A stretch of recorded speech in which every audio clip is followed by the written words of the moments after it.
And there we go. Hello and good Luigi, ladies and gentlemen. My name is Brady, the Overanalyst, welcoming you back to our special series of short-form horror fiction analysis here on YouTube. I'm joined, as always, by my dear friends Seth the Overwitch Hi. and Comrade Potato. Luigi. This is Overanalyzing Creepypasta, your home for the very worst short-form horror fiction on the internet. And today I have something rather special planned for all of us.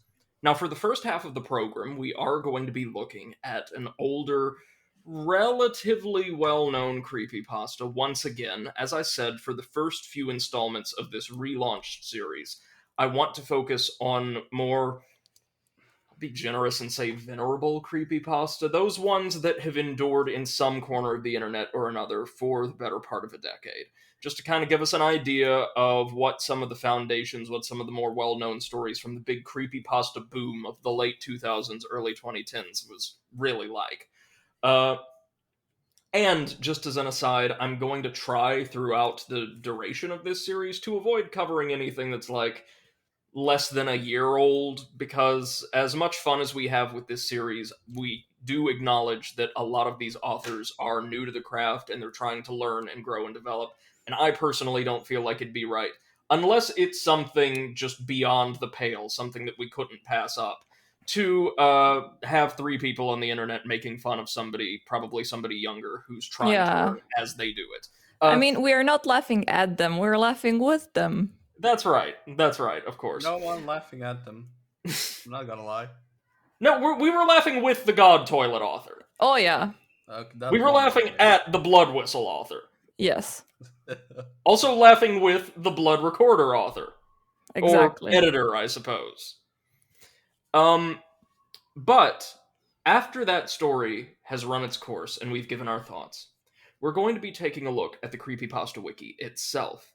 The den of depravity which houses these, at best, passable tales of terror, and has for the better part of, I want to say, a decade and a half, something like that. Creepypasta Wiki's been around a while. Because you see, I found their style guide. I found their requirements of and recommendations for new authors wishing to share their work with the creepypasta community through their website.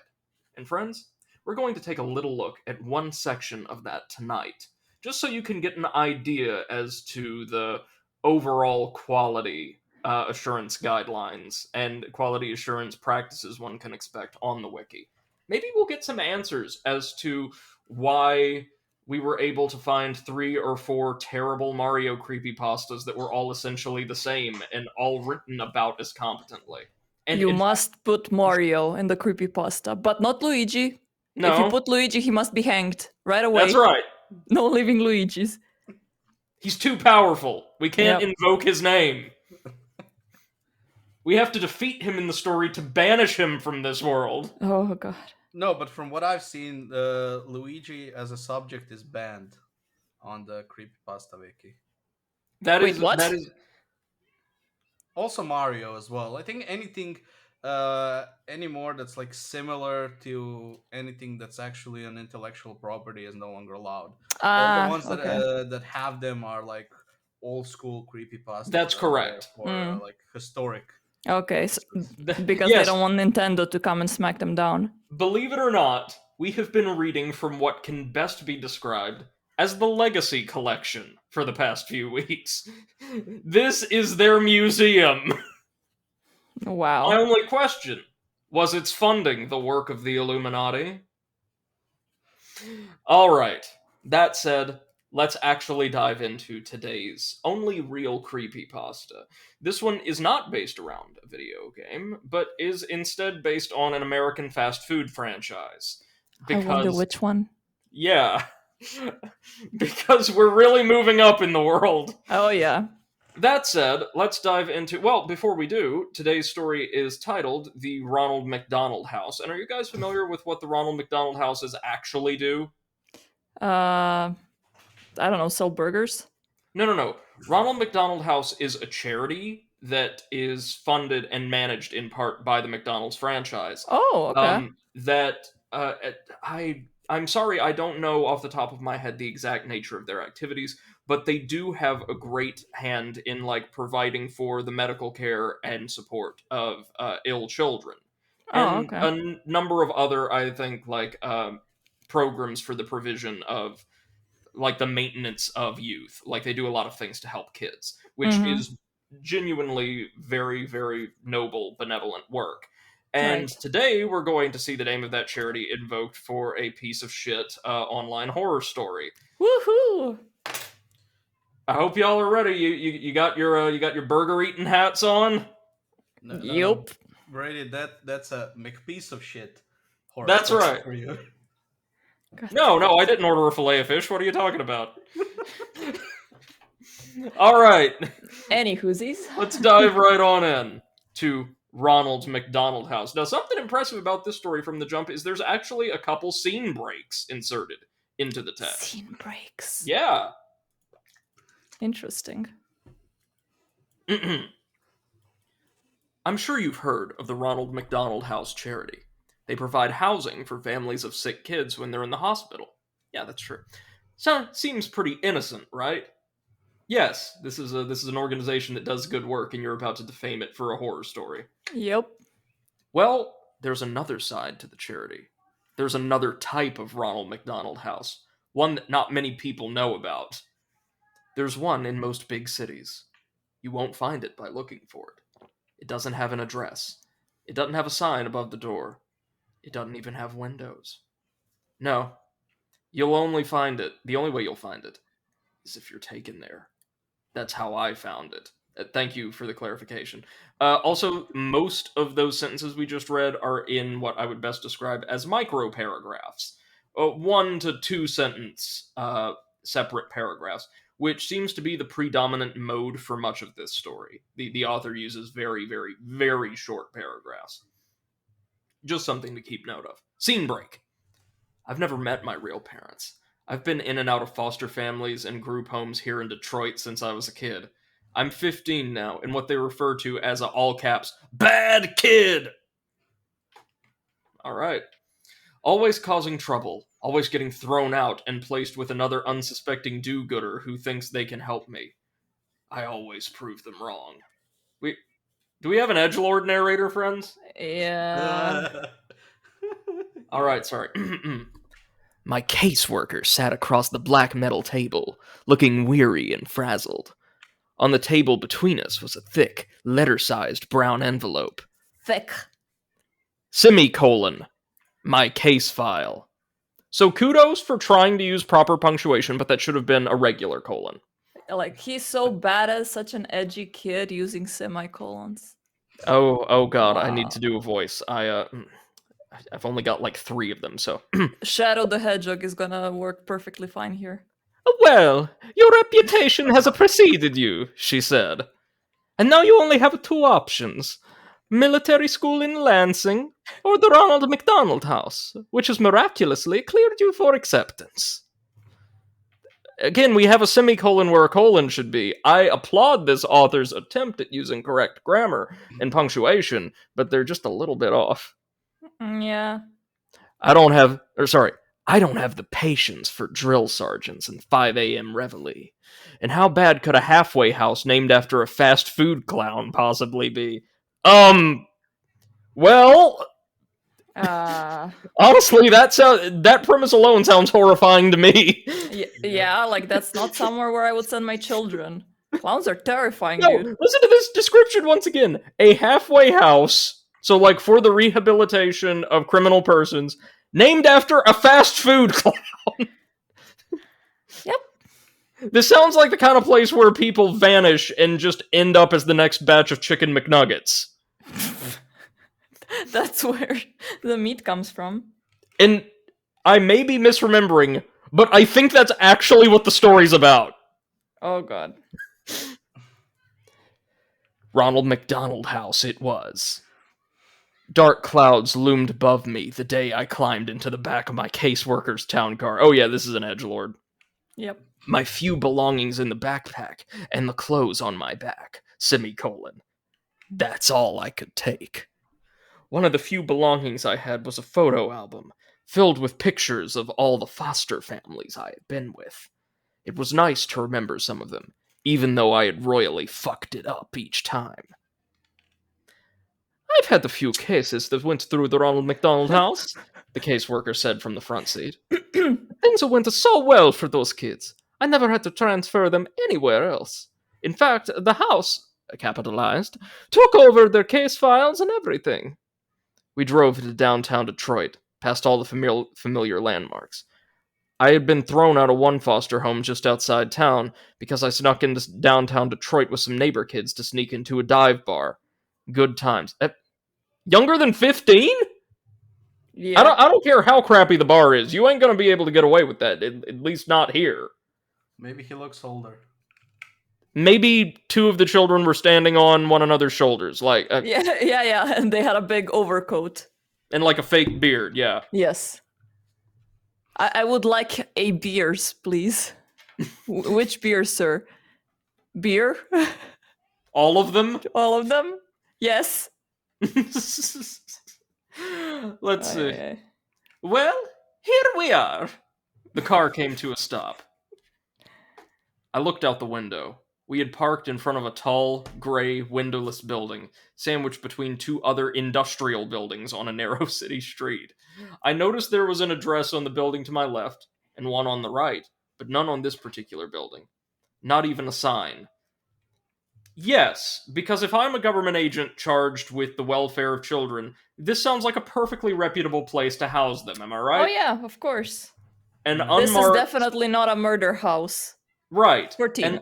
An unmarked industrial facility in the middle of nowhere where children just seem to vanish when I take them there. Yeah, I'm pretty sure they're not supposed to just take over the kid's case file and for them to never hear from them again. I don't think that's how it works. When, again, remember, we're dealing with a charity known for simply housing the families of and sick children themselves. In the real world, that's what they do. Yeah. I don't know where they're going with this. Well, actually, I do. But, like, just keep a mental tally, friends on the commentary panel and in the audience, of how many red flags you see that the caseworker also probably should have. No, but also, like, we're gonna cover up the address of this building by not marking it on the building. Yet there's a building left of it and right of it with the addresses there. And I'm sure nobody can extrapolate, like, which building this is. Hey, if you're in Germany, you actually would be correct, yes. You would not be able to extrapolate it. But I'm fairly certain in the US, if you're a business, or especially if you're a charity like this, you need to have some kind of formal address listed. Yeah. Yes. You cannot do this. I mean, I'm pretty sure it's also illegal to turn people into chicken nuggets, so I don't think that the author of this creepypasta was too concerned about legality of stuff.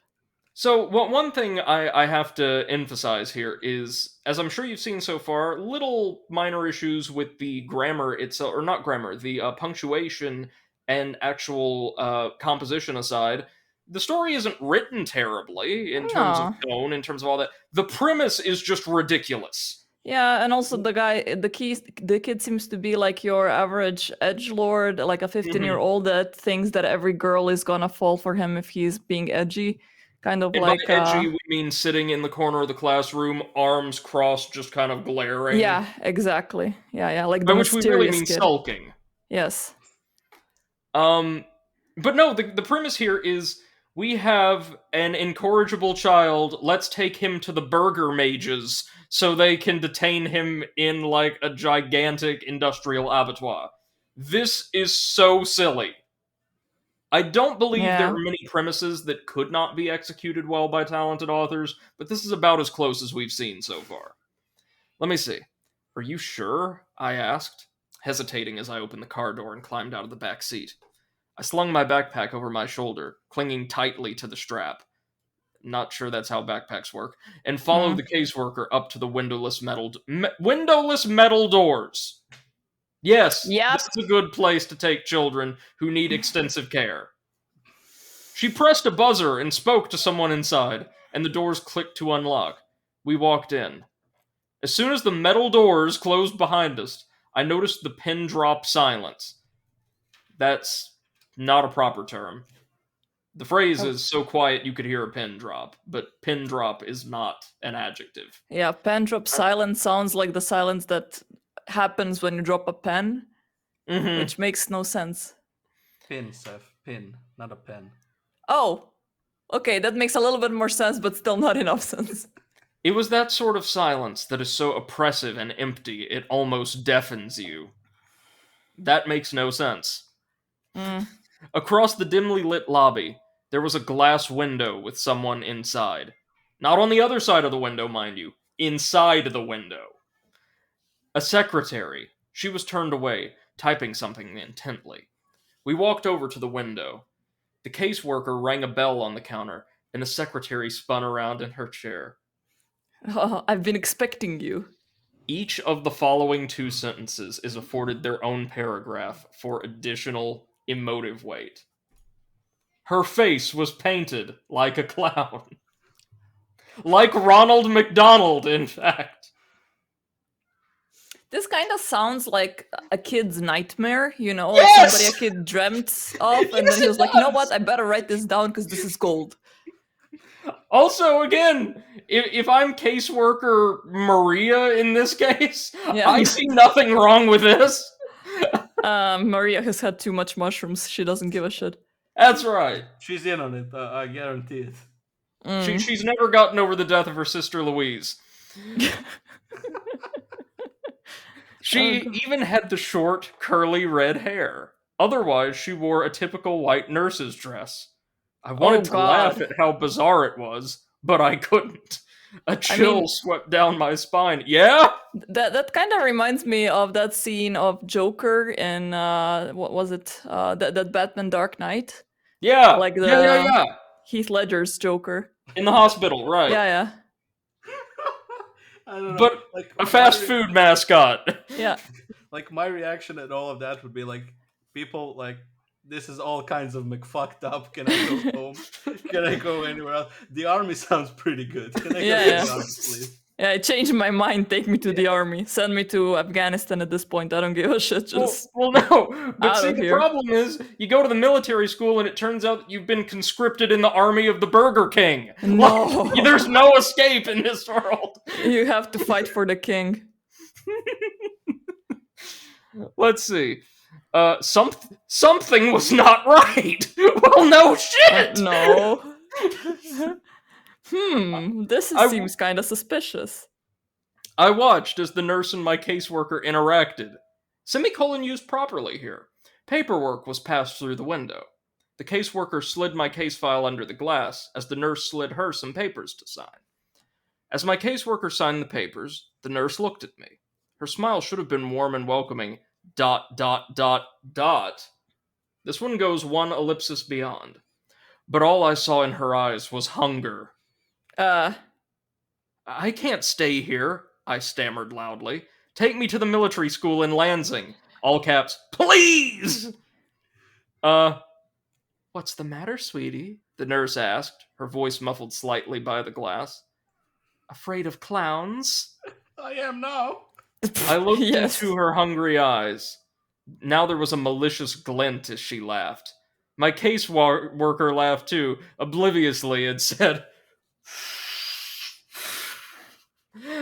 No, don't overreact. You'd hate the military school. And besides, this will be good for you. Yes. Yes, the clowns are going to be good for you. Not the This military. will be good for you. Before I could object, I heard a all caps slam behind me. I spun around to see an open door in the far corner of the lobby, to the left of the front desk window.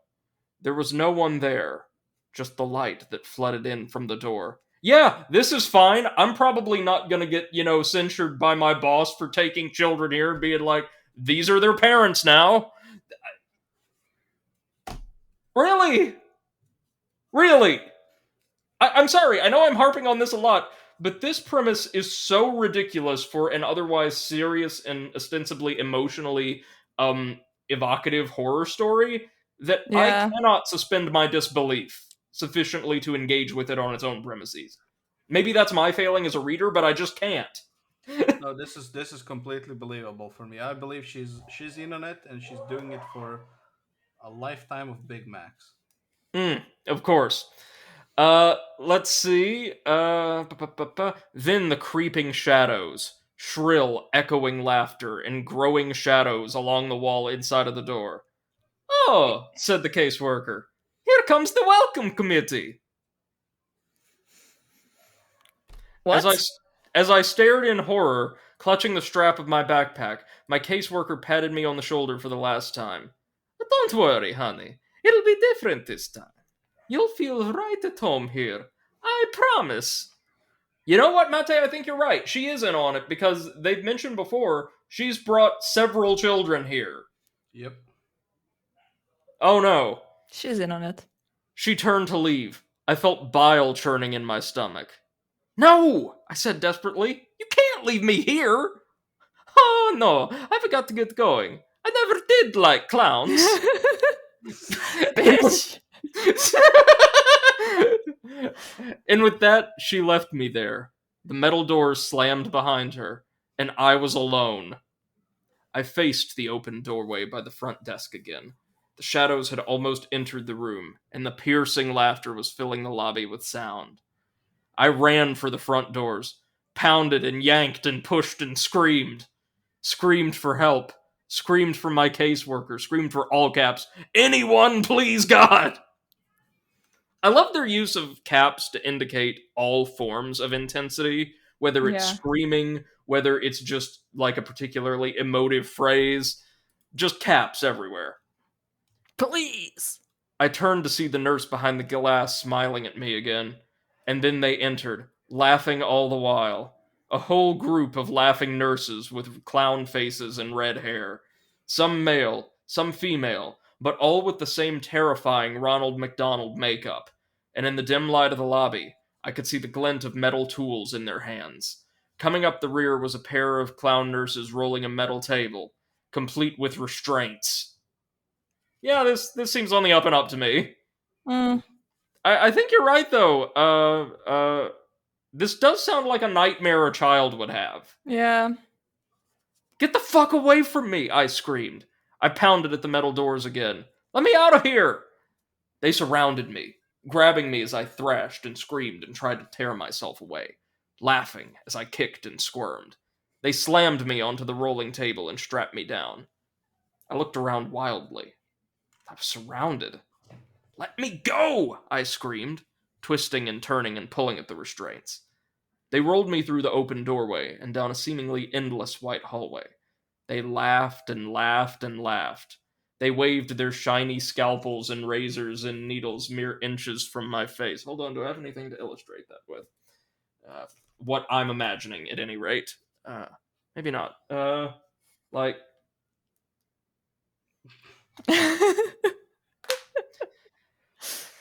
the last thing I remember before one of them finally injected me was the hands, gloved fingers prodding inside my mouth and pulling at the sides of my mouth, redundancy, distorting my screams and forcing an unnatural grin onto my tear streaked, sweaty face, hot, rancid breath in my face, and the whispered, perverted voice speaking the words. We love to see you smile. Then, as the maniacal laughter Ba-da-ba-ba-ba. seemed to warp and wind down like a dying record player, everything faded to black.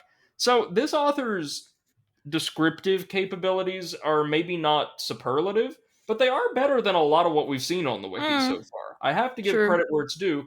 They paint better mental images for us than a lot of the other authors have. Yeah. The That's problem is what they're depicting.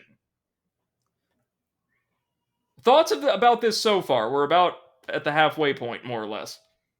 Really seems like a child's nightmare because none of this seems in any way, shape, or form not even remotely realistic. You know? Right. This is so silly, right? There is not a chance of this ever happening. No. Also, what the fuck does any of this have to do with fast food? Yeah. I don't know what to tell you guys. I'm loving it.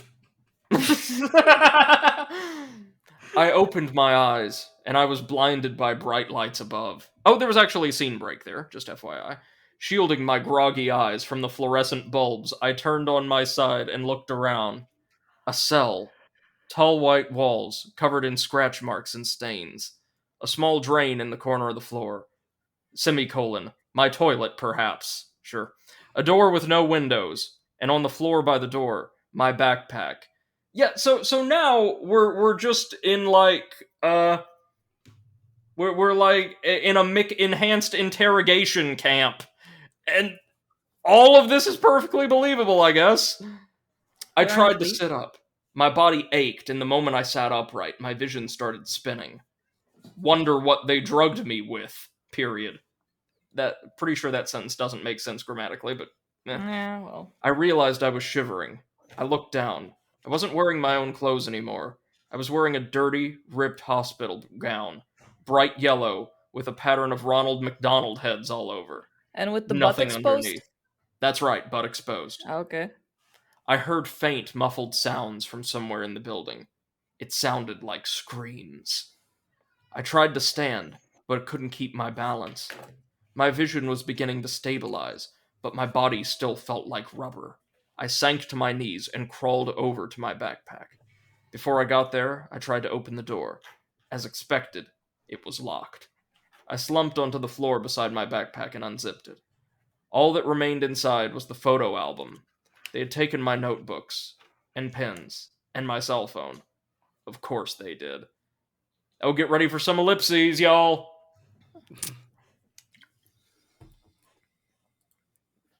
I wearily opened the photo album, but instead of the photos that had been in there, dot, dot, dot, dot, Four photos of of them. myself with my previous foster families. Yeah, this story goes 33% beyond the average. Oh, wait, he's going even further in the later ellipses. That's right. No, this is a dedication to quality. Okay. Where photos where I'd attempted to look happy and hopeful, even though I knew I wouldn't be there for long. Dot, dot, dot, dot, dot. Instead of these photos, dot, dot, dot, dot, dot, dot, they were like crime scene photos. And in each one, I recognized one of my former foster families, brutally murdered and covered in blood. Gotta get that blood in there. Yeah. My heart raced and my stomach churned. I began to turn the pages quicker. Each page, a new photo, a new family, new carnage. It almost sounds like a tagline for a cheesy horror film from like the 80s, Yeah. doesn't it? I recognized their faces and the inside of their homes. Had lived with all these people, new sentence, and now they were all dead. I came to the last few pages. A photo of a house at night. Then a window of that house. Then inside the house, a dark hallway with light coming from one doorway. Then a photo of my caseworker, brushing her teeth at her bathroom mirror. Then a photo of her looking at the camera in horror. Then a photo of the caseworker, naked, covered in her own blood, of course, contorted into an unnatural position in her bathtub. I turned to the last page. Written inside the back cover of the photo album were 3 words, each getting its own line of text. You never existed. Sure. Okay. So, sorry, I'm trying to properly articulate exactly what my problem with this story is so far, because again, the descriptive language is of a higher quality than we've come to expect. And I think it comes down to really 2 major facets of this story. Firstly, is again, the premise is just a little too far beyond the pale for all but the most talented authors to do something properly Mm. striking, properly frightening with, right? I don't Yeah. doubt there are people who could take this very same concept and present it in such a way that it's moving, it's frightening, it's compelling. It's just done. Well, I guess this is the second thing. It's done a little heavy-handedly. Yeah. This Yeah. is all so pointlessly at times grim and macabre with Yeah. its language, its events, that it doesn't feel like, even though the author or the narrator is reacting with a range of emotion, that's usually something I like to see from my protagonists. It True. feels like they aren't trying to ease us into this horrible, surreal setting, with things getting gradually more unnatural, gradually more frightening, gradually more sinister, which is something I really like. I like progression, Mm. I like build up and pacing in my horror stories. This just throws us into the deep end with the most over the top, cartoonishly evil and monstrous antagonists and setting you could think of. And like at the start of the story, uh, nobody nobody really realizing or remarking on how messed up all of this seemed, Yeah. even though it was painfully obvious. Also, minor thing, the caseworker said she had brought many children to this house before, right? Yep. Yeah, I was just about to say that they had to kill her now, and not those Right. like 5, 6 other children. When presumably they do this with everyone. They like Yep. erase Yeah, their family. yeah. Which, wouldn't that also probably raise a few eyebrows if like every foster family that children in the area had stayed with just disappear? Not even disappear, are apparently murdered in ridiculously theatrical ways. No, All it's right. fine. Again, this story is written and presented a lot better than many of the others we've covered so far, but the biggest flaw, in my mind, I don't know how you guys feel, is the content itself. It would be much better, in my mind, and we'll talk more about this at the conclusion, if this were presented as a perfectly reasonable, benevolent charity, and only after the student or the narrator had been there for a certain amount of time did more and more out of place elements begin to make themselves evident. And he like Mm-hmm. discovers this dark underbelly to the home, right? Like Yep. that there's horrible things going on in sub basements and certain children just seem to vanish, or people who are never formally housed at the facility at all are brought in under cover of night and whisked Yeah. away to like sub levels. That would be better. That is actually something that Stephen King wrote in his book from last year called The Institute. And it's Mhm. actually a pretty damn good book.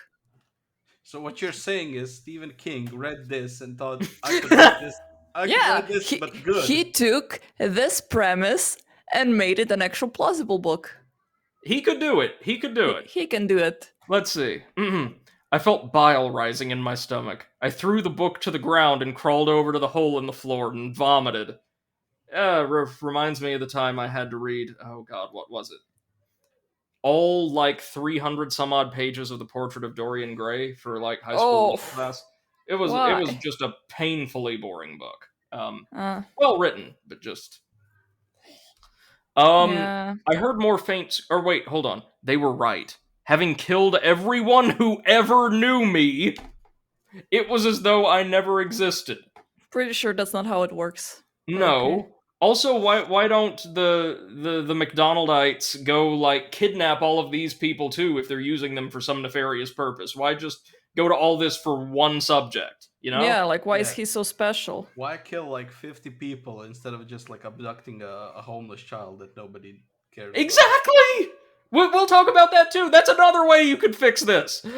I heard Yeah. more faint screaming in the distance. I knew I had to get out. I wiped the vomit off my face with my hospital gown and crawled back over to my backpack. Hopefully, they hadn't found my secret weapon. I The pocket unzipped the knife? front pocket and reached down into the very bottom, my fingers scraping the fabric. Soon enough, there they were, flush with the seams in the bag, nearly undetectable. The pins I used for picking locks. I told you, I'm a bad kid. I leaned against the door and listened. I could hear footsteps approaching, but just as soon as they had come, they faded in the other direction. I knew I had to work fast. I jiggled the handle with one hand and picked the lock with the other hand. It was surprisingly simple. That's how picking locks works, I guess. Just Apparently. Well, just he take leveled it your to pick. 100, so now it's easy. You take your pick and just like To you're be trying to honest, flush a toilet. to be honest, if it's a simple lock, yeah, you just by basically guessing and just constantly pulling on it, you could do that, yeah. Yeah, well, I have one of those digitally coded locks or whatever, and the locksmith, when I locked myself outside because I'm a special snowflake. When he came, he had just like one wire, and he like jiggled something, and then with his other hand, he gave me the POS machine to pay him. That was basically my experience with But unlocking a locked door. this facility, you have to remember, has the very best in cutting edge mixed security systems. This Mm. seems a little This part of the story seems a little unrealistic. Yeah. I mean, I kind of. They're like, they can't get out. We take everything from them. Why would we use expensive locks? I mean, You know what I our just budget covers like $100 billion a year to kill their families and make them disappear. We don't have enough money for actual proper locks. You know what I just remembered? You remember when we were kids and celebrating birthdays at McDonald's was popular? Like every kid had to celebrate birthday at McDonald's, and they always had the same Yeah. program. Like you would sing, then you would get that ice cream cake, and for some reason they would always bring you in the refrigerator room and lock you there. Like that was always What? like the Yeah, yeah. surprise for the kid that was like the They would close you in there for like a couple of minutes just so you yeah, can like experience the. turn off the lights, close you completely, and I think the idea was to like give you a fright or something. But it's like now I'm thinking about it, and I'm like, wait a minute. I'm sorry, but a birthday child being whisked away and locked in a freezer in the No, back of a no, it was Croatian like McDonald's no, does it was sound like a creepypasta no, now. no. It was like the whole group of kids. It wasn't just the birthday child. Oh no! Like it depends. Like for us, sometimes it would be all of the kids that were in the group, but sometimes like the birthday kid would go in first, and then they will like surprise them, but like by closing them in and turning off the light. And you can imagine how the kid reacted, of course. So, Like happy fucking birthday to me. I was just reborn. I don't know. Like, a friend of mine actually celebrated his 30th birthday in McDonald's. Nice. He no! was like, "There's no actual age limit to like have a birthday there." So he was like, "Yeah, I'd like to like register for a birthday," and then he registered himself. But they no longer do that freezer thing. You're not allowed anymore in the freezer. I I, wonder why. I can only imagine. Like, Probably because of after. COVID. Yeah, probably Probably actually. probably after a cease and desist that was filed after the first time somebody did that, like back in 1982, was finally delivered by the post in 2006. Ah, right. Yeah. Probably. Let's see. Holding the handle, I slowly pulled myself to my feet. I could maintain my balance now. I pulled the door open, just a crack. A clown nurse darted past. My heart almost stopped, but his footsteps didn't slow or change and soon faded. He didn't notice me. I poked my. This author is very fond of the semicolon. I'm Yeah. not saying it's a bad thing, but they It's edgy. really are. Right, you can I'd cut say he's yourself only- on that lower element. I'd say he's only semi-fond of it. Well done. I poked my head out the door. Seemingly endless white hallways in either direction. Wouldn't that just be one hallway, though? If it just extends, like, laterally one corridor, that's a hallway, not hallways. He was just recovering from being drugged. You can't judge him too much. Fair, Oh, God. fair enough. Let's see. The distant screams were louder now, coming from all around. Taking a deep breath, I stepped into the hallway and closed the door behind me. I decided to go to the right. Passing doors, identical to the door I had been behind, I heard the screams and sobbing coming from behind each one. That's right, all of them. I stopped Yep. for a moment at one door. I heard the crying of a child inside. I jiggled the handle to see if I could let him out. Locked. Ah, if only there was something you had on your person that you could do something with that about. Yeah. That's not That something a bad kid would do. Yeah. Right, Bad kid doesn't right. help. No, sorry, he's playing through life on the renegade path. My bad. Exactly. I kept moving, He's not here to make friends. looking behind me every few seconds to make sure no nurses had come into the hallway. Then I passed a set of white double doors. I stopped for a moment. Oh, Jesus Christ. The word play place, all caps, was written in tall, thin letters across the width of both doors. Well, as long as it's not playground, because I'm part of some like underground communities here, and playground for me means something very 18 plus. So you don't want to have that near children. Here, it just means those, like, terrible, like, play facilities attached to some McDonald's locations, like the indoor playgrounds. Yeah. I heard more screaming coming from within.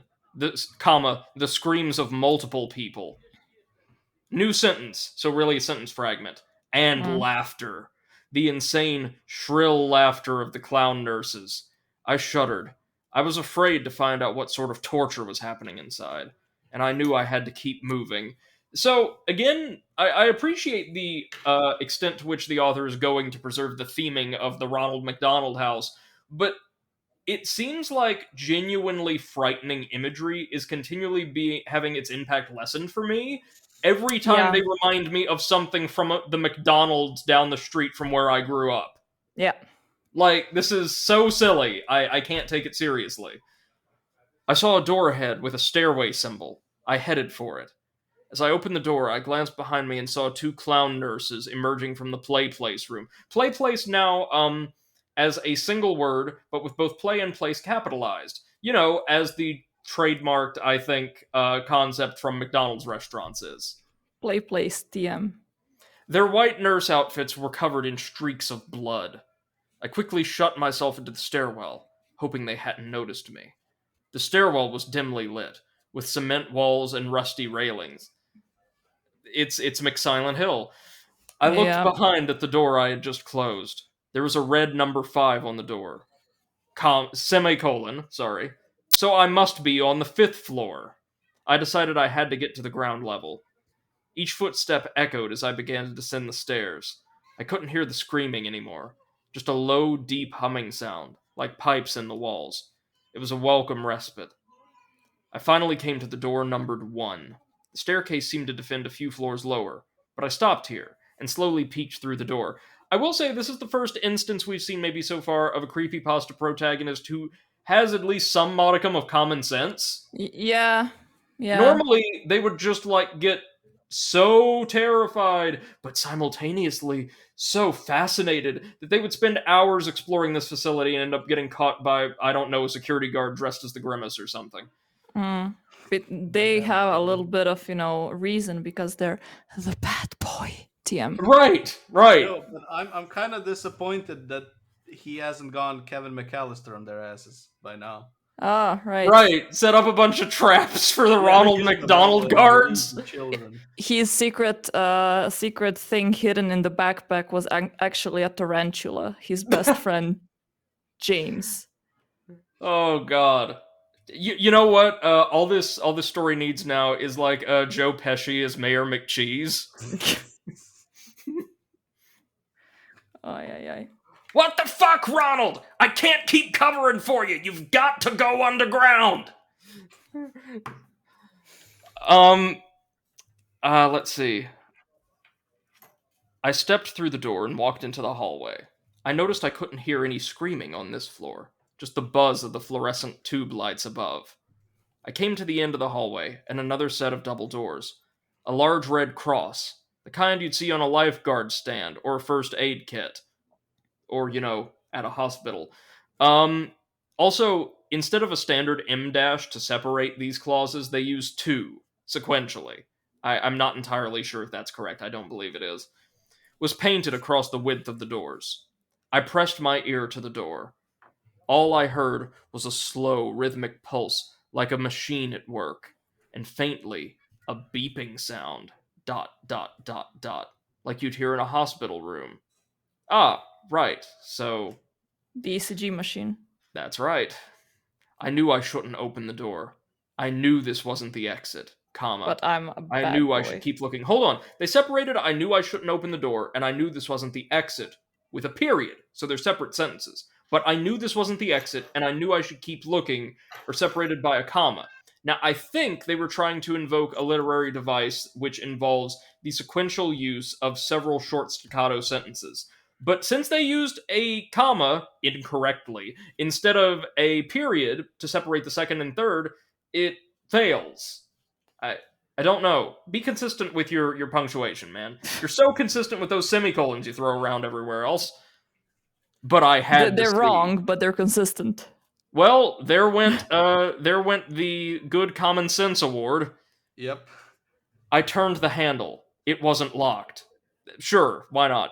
I peeked inside. It was a cavernous white room. Fluorescent lights flickered and buzzed. I saw wires hanging all around.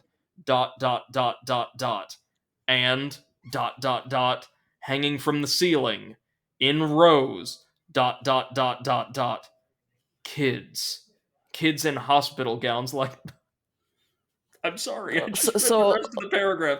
Kids in hospital gowns like mine, attached to white wooden crosses affixed to the ceiling, literally crucified. I at first I thought you're gonna say that they're kind of looking like in the butcher shop, when they go behind them, there's like pigs. Right, that would have made more sense here, but no. Yep.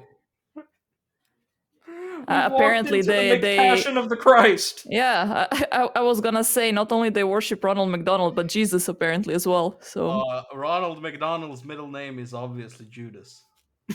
Ronald Judas McDonald. Yeah. Wow.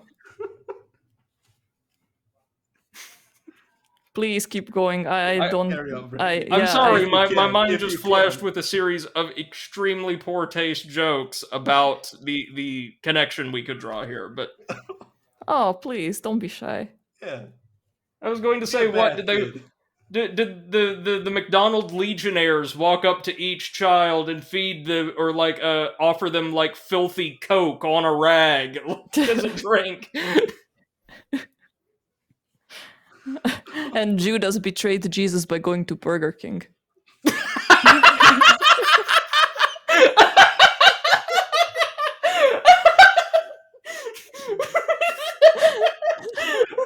And there we go.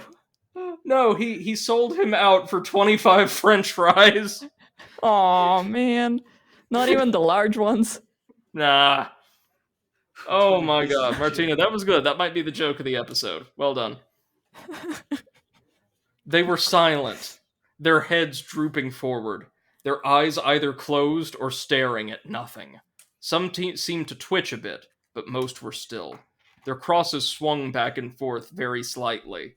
That shouldn't be the case in a completely enclosed room. And the hanging wires, ... They weren't wires. They were intravenous tubes attached to the kids' wrists. Tubes sucking out their blood. I almost vomited again, right then and there. How much did you have to eat? Like, holy crap. Right. They fed him very well. Lots of Big Macs. Mm. In the very center of the room, amidst the rows of hanging crosses, I could see where the rhythmic pulsing sound came from. A huge steel cylinder, which seemed to be collecting the blood from all of the tangled tubes that dangled from the kids' wrists. How? So, like, they're all running down from the ceiling of this cavernous room into the vat? Or are they just kind of spewing blood willy-nilly and most of it's landing in the cylinder? I don't... No, but here's my problem. So, they're crucified, right? Like this. And the blood is coming from their wrists. Uh-huh. So that's not really the most optimal way to drain someone of blood.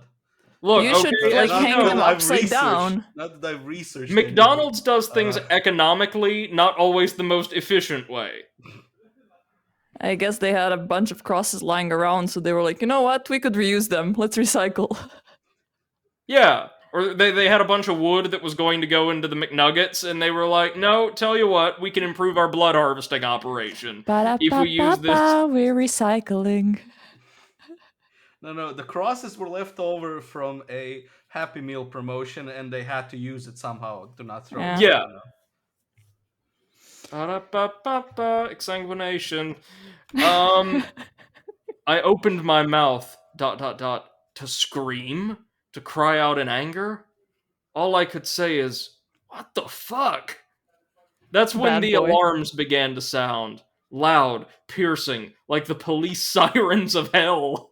They must have realized I was missing. It took them a while. I shut the doors and frantically glanced around the hallway to see if anyone was coming. No signs yet. I ran for the stairwell. What? But you were on the ground floor! Yeah, exactly. Where the fuck are you going? As I entered the stairwell, I heard laughter from above. echoing and reverberating throughout the stairwell. The clown nurses were coming. I stumbled down the stairs as fast as I could. I must have gone down another 3 stories before I reached the basement. What? Why? So between the ground floor and the basement, there's 3 more floors? Yeah, semi-ground, sorta almost underground, and then the 3/4 basement. ground. Right. I And found then the myself... last one, mech ground. Oh. I found it's a layer of the Earth's crust, seldom known, comprised entirely out of McNugget breading. It's evaded geologists for generations. I found myself running through a dark sewer-like hallway with small light bulbs overhead every 10 yards or so. The smell of decay and rotting flesh grew more and more pungent as I ran. Well, where was that smell before? Whatever. The laughter continued behind me. I managed to glance behind and see a group of them running after me. A group of what? I know what you mean. I know you mean the clown nurses, but you didn't describe the specific object you're referring to in the general in this paragraph. So a less observant reader could be lost. I'm a teacher. Hello, I get very pedantic. Sorry. Yes, Brady. That's the problem with this part of the story. That's the only problem here. He didn't refer to the goddamn clown nurses. I saw them come into the light and then become silhouettes again. That's not how that works. They're smiling faces and gleaming knives and needles pushing my adrenaline to the max. You think you might want to have devoted some time to describing the fact that they were toting, like, surgical implements before, but whatever. I ran past alcoves full of stacked, rotting corpses, but I couldn't stop. I couldn't think of anything but escape. Also, coincidentally, the odor made me think of a quarter pounder for some reason. I turned a corner and found myself facing the metal rungs of a ladder in the wall. I climbed until my head smacked the ceiling. Below me, the shadows and laughter grew closer. Their footsteps slowed. Wait, so now he was climbing the ladder. Where in the hell is he? So he was underground. He was in the McBasement. And he ran to the end of this sewer, for whatever reason, that was, like, contained on that floor, past all of this corpse disposal area. Yeah. And he found a ladder. He's climbed the ladder, and now his head is flush with the ceiling, apparently 3 stories worth of space above. Yes, and then... I need to draw a map now. He's gonna go through one of those little mazes that they have, which leads to a slide that slides down into a ball pit. A ball pit outside the facility. Yes. And all the clowns are gonna be there. Whee! I pushed at the ceiling above me, heaving upward and panting and screaming. That's a run-on sentence, technically. Too many ands. The clowns were below me, laughing and waving their scalpels. Something cut my leg. I screamed and pushed one last time. Double M dash. The ceiling gave way as a manhole cover slammed onto asphalt above. Then it wasn't a fucking ceiling, was it? A circular opening. I climbed out and frantically pushed the manhole cover back over the hole, blocking out the laughter of the clown nurses below. I laid there on top of the manhole cover for a few minutes as I caught my breath. Oh, that's fucking bright! Yep. Rain fell onto my skin. The turbulent night sky above was a welcome sight. Turbulent? What was there, a storm? Apparently. I looked around. Abandoned buildings. Broken glass. No lights. No cars. No signs of any life at all. What? So this is a totally different facility? Yeah, it's like, didn't you come there with the car with the caretaker Maria? Yeah. Didn't you see that before? Uh-huh. The fuck? A police siren somewhere in the distance. Then, silence. I climbed to my feet. Sorry, I just remembered how this one ends.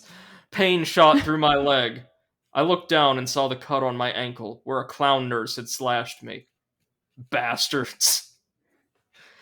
Limping the best I could, I started to walk. Hello? I called out. The only answer was a distant roll of thunder. Somebody all caps with 3 exclamation points. Help me, please! My foot fell on something soft and mushy. I looked down. A newspaper. I peeled it off the wet asphalt. Most of the ink had faded. I was able to make out the date. July, 13, 1992. That's not how you give dates, but thanks for the attempt.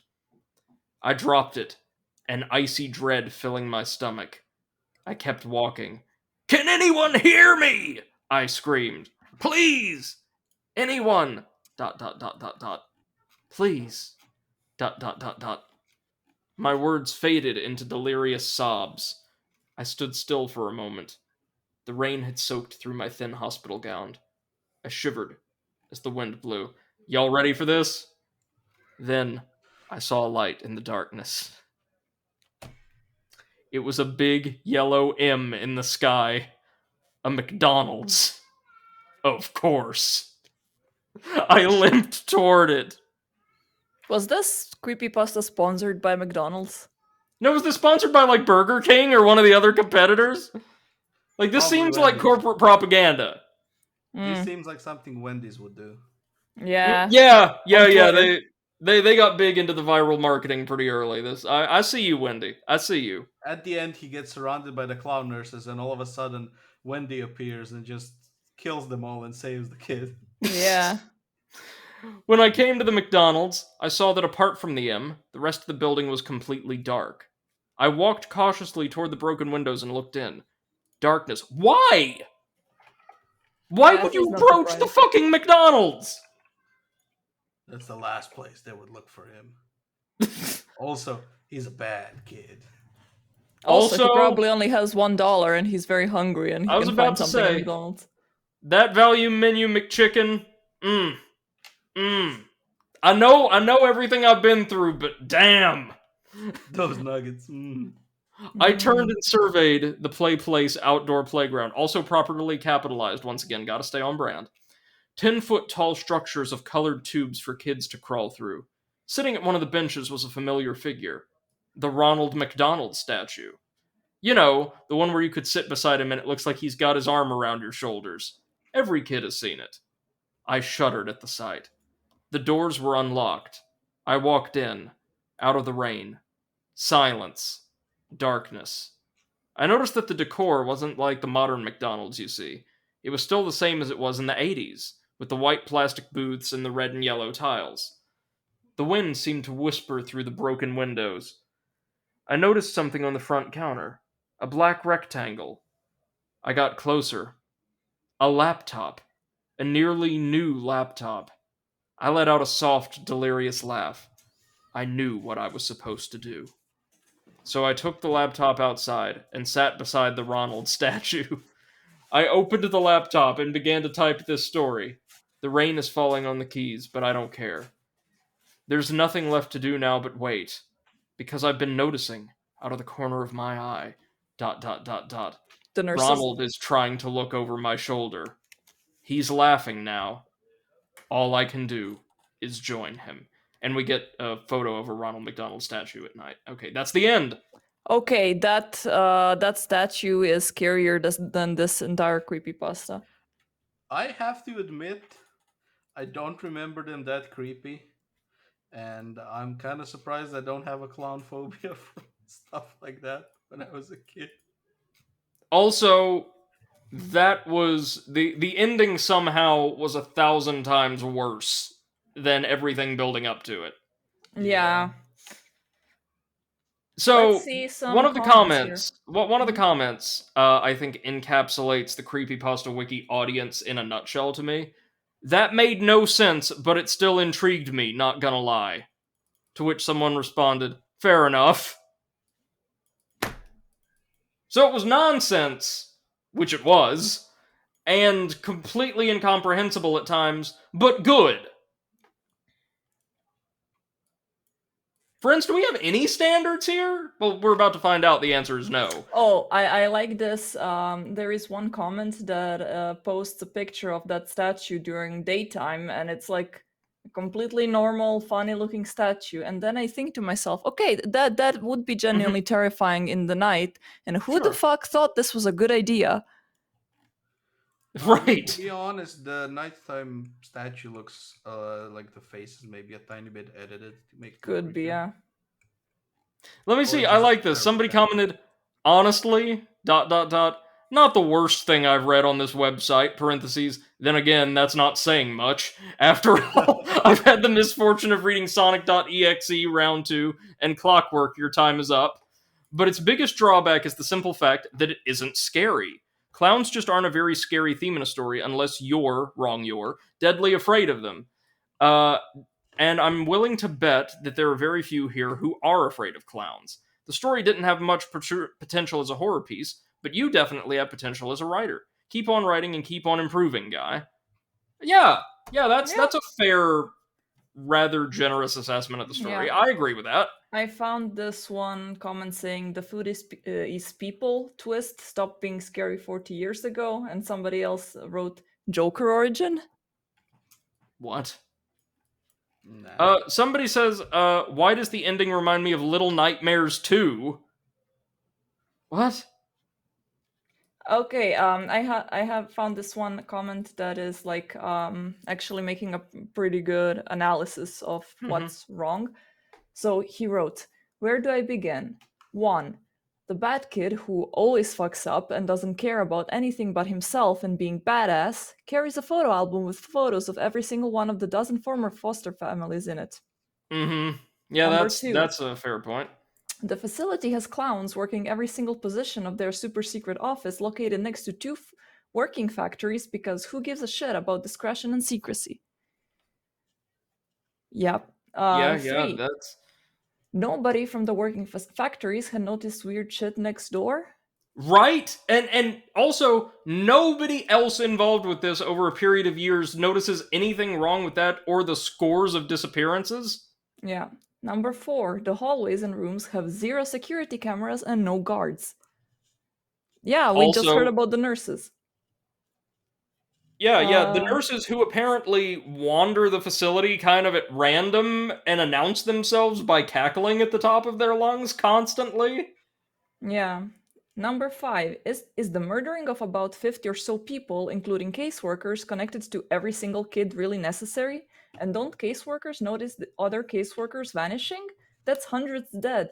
No authorities have deduced that these families have parented a foster child, or Mm-hmm. that caseworkers are dying left and right that are connected with those foster children? Yeah, Yeah, we pointed that out in our analysis of the story or in our reading. yeah. Number 6, you can't erase somebody. Killing everyone who knows you doesn't actually work when you have fingerprints and birth records. Well, no, see, every time somebody's taken into the McDonald house, the city archives are just burned down. There you go. Yeah. Number 7, who in the hell brings a camera to a murder for the purpose of taking sequential photos leading up to it? Just show the aftermath. It's just as effective. Well, no, Number see, they've 8, been playing yeah. that McDonald's Monopoly and won like a free Kodak disposable camera. They had to use it somehow. Yeah. Number 8, the newspaper date is 1992. And I mean, I understand it meant it was old trash and nobody had been in the area for a couple decades, but some sort of line to point that out would have gone a long way in explaining that. I honestly did not notice. I just noticed your comment about, that's not how you write a date, and I was like, okay. Yeah, Also, but like it's it made me completely wonder. superfluous. Yeah, Yeah, at no point did he say what the date was when he was taken there. That's yeah, right. So we have no idea what the date means. yeah, exactly. So it could be Like, an old story. he was a child who had a cell phone, so it had to be like at least the 2000s. But Yeah, I guess. Yeah, Number fair. 9, an abandoned McDonald's with a working sign. yeah, like still functioning sign outside the restaurant. Yeah, but Number but 10. also Yeah. that's what's wrong with the ending. Number 10, and a working laptop just sitting there that still works. And number Yeah, we're going to 11, discuss this at the end of this comment read. Trust me. instead of running for his life, he sits down to write his story. Number 12, outside in the rain where the laptop can short out. But the Uh, laptop was not out in the rain. It was inside the McDonald's.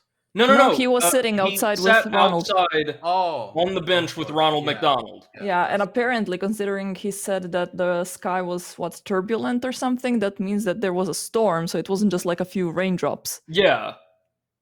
Okay, I mean, I'm assuming that they drugged him with something that makes him become like them, but this is unclear. 5 out of 10. What? Okay, hold on. Generally, this little list of critiques, perfectly valid and quite trenchant in some regards, right? I would agree with all of those. But let's break down that conclusion. I'm assuming they drugged him with something that makes him become like them. No. No, the implication is that the poor kid's mind just broke. Yeah. Like, all of the trauma caused him to kind of lose it at the end. At which the end, I he have was just like, something oh, else fuck to it. say about. Also, all these, like, story-breaking critiques, this bit doesn't make sense, that bit doesn't make sense, the premise is ridiculous. 5 out of 10? What? There is this one comment that says, big bummer, I was hoping the Crowns were Oh, going yeah, to I be saw making that. the Big Macs people. Also, shout out to Mackie D and the Munch Bunch. God's sake. I like the comment immediately above that. No punctuation, no capitalization, just, oh my god, this was so bad. Yep. No, can I point out something, too, from my perspective about the ending that makes no real sense whatsoever? Yeah. Throughout most of the story, relative to the other creepypasta protagonists we've come across, this narrator seems to have some common sense, right? Yeah. Gradually less as the story goes on, though. Yeah. So yeah. at the end, after they escape, they lay on top of, and again, they're 15-year-old, presumably some of these nurses are adults who are quite, like, developed in their musculature. They lay Yeah. on top of this, like, trapdoor, more or less, that has a horde of these monsters just on the other side for several minutes. Then they get up in an abandoned area, notice a McDonald's, go to the McDonald's after everything they've been through. Notice the McDonald's is abandoned, but decide to go inside anyway. Notice a conspicuously placed functioning laptop. Take it and go outside, immediately outside of the McDonald's, to use it. When they could have been using it to track him. They could have planted any number of traps in or around the McDonald's, and it's implied they did. He just succumbs to a series of ridiculously ostentatious traps, one after the other, after the other, after the other, for the sake of a twist or a stinger suspenseful ending. And it it's makes like, no sense. He is running for his life, right? He sees a laptop. His first instinct is to write his story instead of to fucking try to call the police or contact someone or send like 30 emails to everyone that he knows or to the police or whatever. To the cops, because everybody he knows is dead. Everybody knows the first thing you do is put an Ask Me Anything thread on Reddit. And I just escaped murder clowns. Ask me anything. But no, the ending makes no sense. Why? And I can't believe I'm having to pose this as a serious question because the premise of the story is so stupid, but why is the first thing you do go to McDonald's? Not just that, but like the creepy abandoned McDonald's. If you hear a police siren in the distance, that's the first place you fucking go. Yeah. Like, that's where civilization is, that's where people are, that's also where the cops are. That's probably where somebody got murdered. Why would you want to go there? Fair, but also I'm more interested in this implication that Detroit is being controlled by a shadowy cabal of clowns. No, but Brady, he said there's one in every big city. Oh right. Oh shit. But no, but you know what bothers me?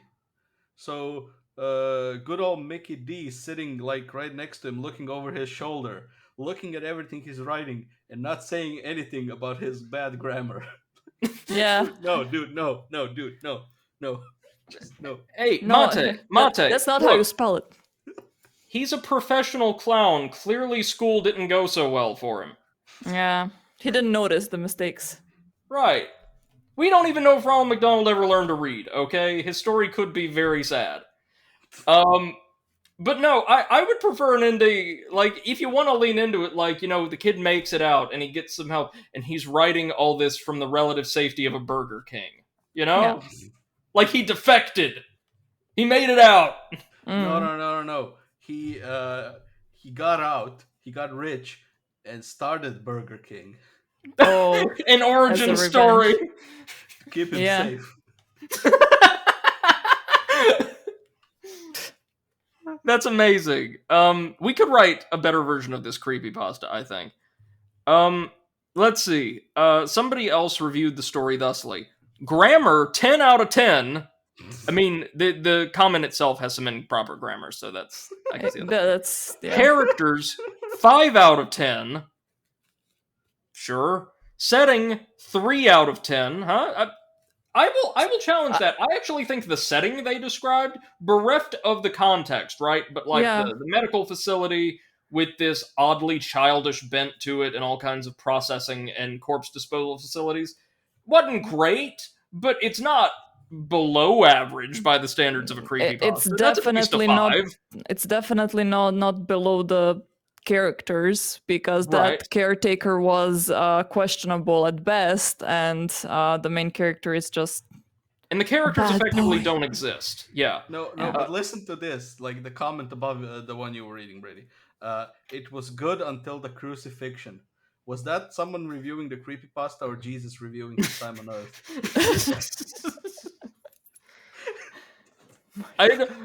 Let me see. Don't get me. You're right. It actually could apply. Don't get me wrong. It was fucking terrifying, but it really seemed like the author threw away all the story for the thrill of horror.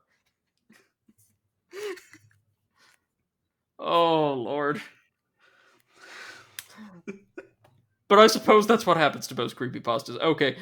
Back to my review, or the review I was reading, ending 1 out of 10. No qualification for any of this. Blood percent, 10%. Overall, 5 out of 10. Sentence? Just like one sentence of context? Crowns are scary. No, I guessing maybe think he meant conclusion. verdict. Yeah, Verdict or something conclusion, like that, verdict. Ah, I What is see. its sentence? But like blood percent, 10%.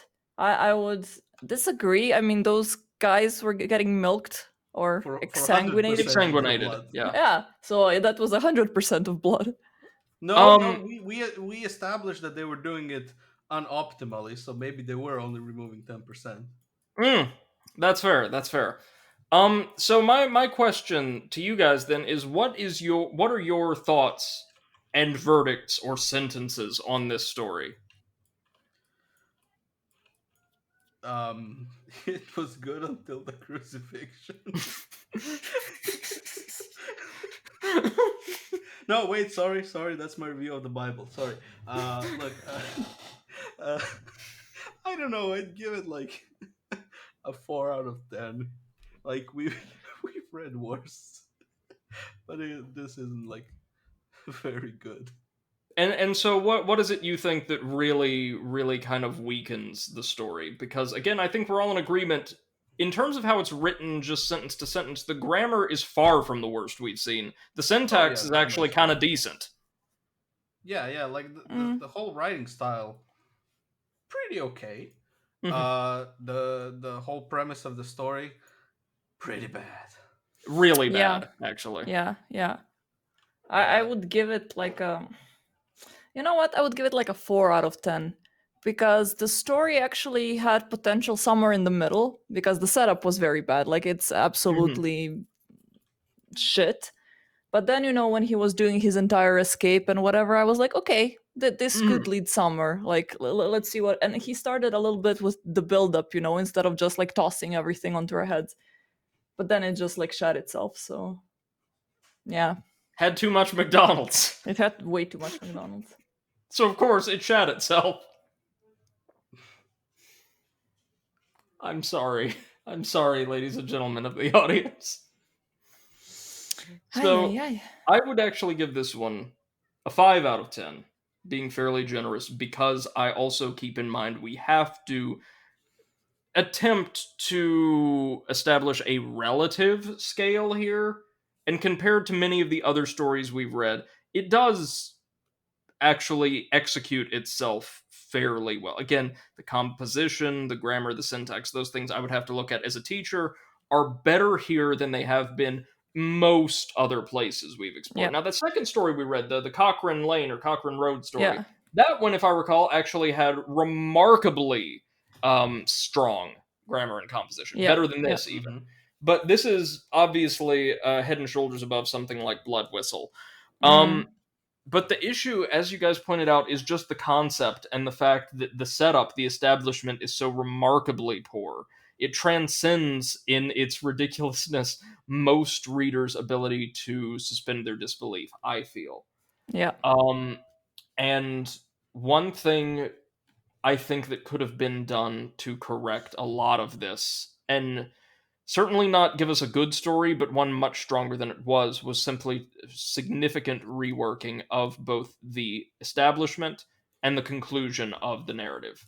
yeah, It would have worked better, Mate, as you pointed out, if the story started off with a homeless child or a child who had run away from home being abducted by ostensible charity workers off the streets late at night or something Being like that. stolen by the Hamburglar Or that, there you go. how But long were you no, waiting for that to use that one? from the beginning. Yeah, okay. eludes all sensibility, all like capacities of human reason, right? To have an agent, as people pointed out, an agent of the state whose task is to provide for the welfare of children, take them to this facility, see everything that's going on, and have absolutely no alarm bells ringing. And to have this process of being repeated with other caseworkers and children time and again and again and again. Second thing, eliminate the wanton murder of everyone the child knew altogether. You could also do this, right, by having this organization, this entity, whatever's controlling the facility, right, prey Yeah, on the most vulnerable and the least like societally connected children they can. If nobody knows them or nobody would go looking for them within reason, then it would make sense for the hamburglers, if you will, to just like prey on and abduct them. Or have them only know or be connected to a couple of people and then provide evidence that those people were eliminated or captured as well. That would allow you to achieve the same kind of emotional punch you're going for without having to once again introduce so many systemic and narrative potential flaws into your story, right? Now, for the conclusion, I think we said, or I said this earlier, simply have the narrator, either depending on your personal preferences, not be mm, able to escape at all, though that would make it something of a challenge to justify how they were writing it. Remember, this came from a time when most creepypasta were at least in universe real stories being written by people who yeah, had experienced the relevant events, right? It's yeah, kind of like kayfabe, though. It was like wrestling. Like, you just assume that, okay, somebody's actually written and uploaded this from their own personal experience. Most people, sorry, we've seen the creepypasta audience. Most standard readers would just assume, obviously, this is a story being told in the first person instead of yeah, something that really happened. Or this would be my preferred approach: have the kid escape and just get some help at the 11th hour, right? You can still have that suspense, you can still have the tension, yeah, but have them actually get away and then reflect on all this as a part of a therapeutic exercise or something like that. Is it cliche? Is it conventional? Yes, but it would be probably the cleanest way to tie all of this up. mm, I don't know. Have the police raid the facility and find it completely abandoned, but with like blood streaked walls and floors in certain areas. Um, have the owner of, or the company, the corporation that owned the property simply vanish with no real records or substance behind it.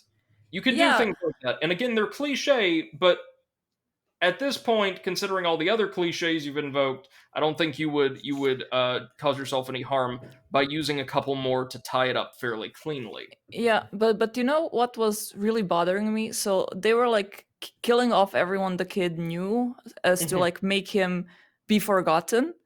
But what about them? They also have families and people that they know, so they would kind of have to kill all of them as well because they have to cover their tracks, right? And then those people that they kill, they also have people that they know. That's like a Exactly. genocide at that point. You're introducing very serious systemic or structural issues into your story and into your world when you do something like that. It would, I guess, if you really wanted to keep that whole like mass murder thing in there. I'm not entirely sure why. Sorry, McMass murder. And I'm not entirely sure why you would have it be known or found out that this child or one of the children had like well-connected biological parents or something like that, and they launched like an investigation, a manhunt for them. Yeah. And everyone involved with that was killed off. Something like that. No, that still wouldn't be perfect. The point is, the establishment of that, like, mass murder angle and of children being gladly deposited into this, like, shadow foundation's care by agents of the state who are completely aware of like the atmosphere and the people involved and see nothing wrong with it. Those are your biggest stumbling blocks from a narrative standpoint. Also, the fact that, and we've talked about this before, creepypasta authors, especially back in the day, were really fond of excessive ambiguity. Like, just showing you scary things, visceral things, without offering any potential extrapolatable context as to their purpose is a real problem. Like, we have all of those children being like crucified and exsanguinated and all that, but what purpose does that serve, right? What are they collecting all the blood for? For ketchup. What are they torturing people in the play place for? And what does that have to do with McDonald's? You're right, Mate, in the very vague implication we're given is that it has something to do with the production of their fast food, but we see no real connective tissue as to how that works, right? What that Also, works for. I mean, considering everything else is so unrealistic, why would they go through the trouble of exsanguinating them, putting everything in a jar, and then packaging them into small packets of ketchup? Why can't they just like bring the human with them to the store and be like, "Oh, do you want some ketchup with your fries? Jerry, come over here," and then just like do it on the spot. Oh, this one's near the end. You have to squeeze them a little. Let me hug you really tightly because we appreciate our workers here. Or maybe all of the horrific sights were just to induce vomiting, and that vomit then ends up as like relish. I don't know. Maybe that's how the burger patties are made. Ah. Oh, God. I'm never gonna eat at a McDonald's again. Which So is this actually a story good thing. did. I was about to say this story did serve some good in the wider world. I don't know. Let's go for some chicken nuggets. Chicken nuggets. They're so good. Yeah, they are. They're so good. Beppo You know what loves it them is? too. It's that surprisingly thin but very well seasoned breading. I like that. I like a thin breading on my food. I don't like it when it's overly thick. Hashtag not spawn. And the sweet. Obviously. What if we reveal to the audience that after all of that, this was sponsored by McDonald's? They don't care. They don't give a shit. McDonald's, go fuck yourself. Okay. Alrighty. So, pretty bad, right? Yeah.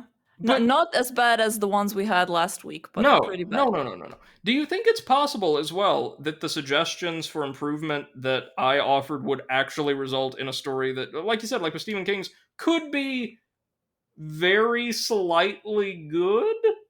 I think that what is missing in this creepypasta is any sort of possibility, like of any sort of plausibility. Things actually plausibility. Yes, exactly. Because like the start literally sounded like a wild dream a kid has, completely disconnected from reality. Like that is something that just it doesn't work that way. Well, no, it would make more sense if like they are detained by the nurses and then they just wake up screaming on a McDonald's toilet after they had like crapped themselves into unconsciousness. Like that does sound like a bad dream. Everything the Ronald McDonald House does is like an exercise in futility. Like it seems to serve for no purpose. They're torturing kids and collecting blood. Why? Yeah. Like why? Why? That's what I meant. There's like no context from which we can derive a purpose to any of this. Yeah. Yeah. Also, why blood? Why not like chop off their limbs and serve them as meat? Like that would make more use. You know what? The blood is fryer oil, I bet. Ah, okay. So they only pick up kids with high cholesterol. That is how the acceptance works at McDonald's. That's why McDonald's is so cheap. Oh. And again, I feel like for the sake of a disclaimer, we really do have to state this was all purely fictitious. It has nothing to do with the actual Ronald McDonald House charity, which does do really benevolent work. And actually, I'm going to reduce my score down to a 4 because this story kind of drags the name of one of the few genuinely good things that McDonald's as a corporation does through the mud for no real reason. It has nothing to do with the actual Ronald McDonald House, which also doesn't serve as like a foster home or an orphanage as far as I'm aware. So it has nothing to do with the actual Ronald McDonald House that we know of. It has only allegedly the least to do with McDonald's. Yeah. See, Brady, maybe they're actually doing this, and they're the ones who released this for plausible deniability. Yeah, when they get caught, they're gonna be like, comes out and admits to it. They're like, no, they just read some stupid creepypasta on the internet. Wow. They're crazy. You know what would have been great if like it were revealed that the entire facility was like a really like over the top high quality like faux haunted house where people were like abducted, subjected to all of these gruesome sights and then allowed to escape, and it was run by Burger King from behind the scenes. It was like dark propaganda to indoctrinate children. Oh no, or like you said, like a horror house, and after they manage to escape, they're like, are you gonna behave now? The caseworker shows up like, are you gonna be good? It's like a Scared Straight program funded by McDonald's. Are you gonna stop being a bad kid? Bad boy. TM. And then they take him to McDonald's for an ice cream. Oh, but so we've had a lot of fun with a story that really isn't the worst we've read. Yeah. I actually like this creepypasta. It's a crappy pasta, but it's almost so bad it's good. Yeah, exactly. Yeah. It was fun to read it. If you'll give me a moment to grab a quick snack, because, you know, blood glucose, that's Yeah, I heard that. I wasn't sure if that was your monitor or potatoes printer. No, the printer is off right now. I will be right back, and then we will be able to dive into an in-depth exploration of exactly how, potentially, so many low-quality stories have wound up on the Creepypasta Wiki, and thus, in our warm, tender hands. We'll be right back. Oh, Seth. Did he just describe my hands as tender? Ours, collectively. Okay, then it's good. Seth, listen to this. This whole story. Made into a movie. The protagonist is Nicolas Cage. It's your birthday and we want you to have fun. But wait. Is he the kid that escapes or is he Ronald McDonald? Both. He sits down next to Ronald McDonald's statue, looks at it and realizes it's been him all along. Oh, God. All right, there we go.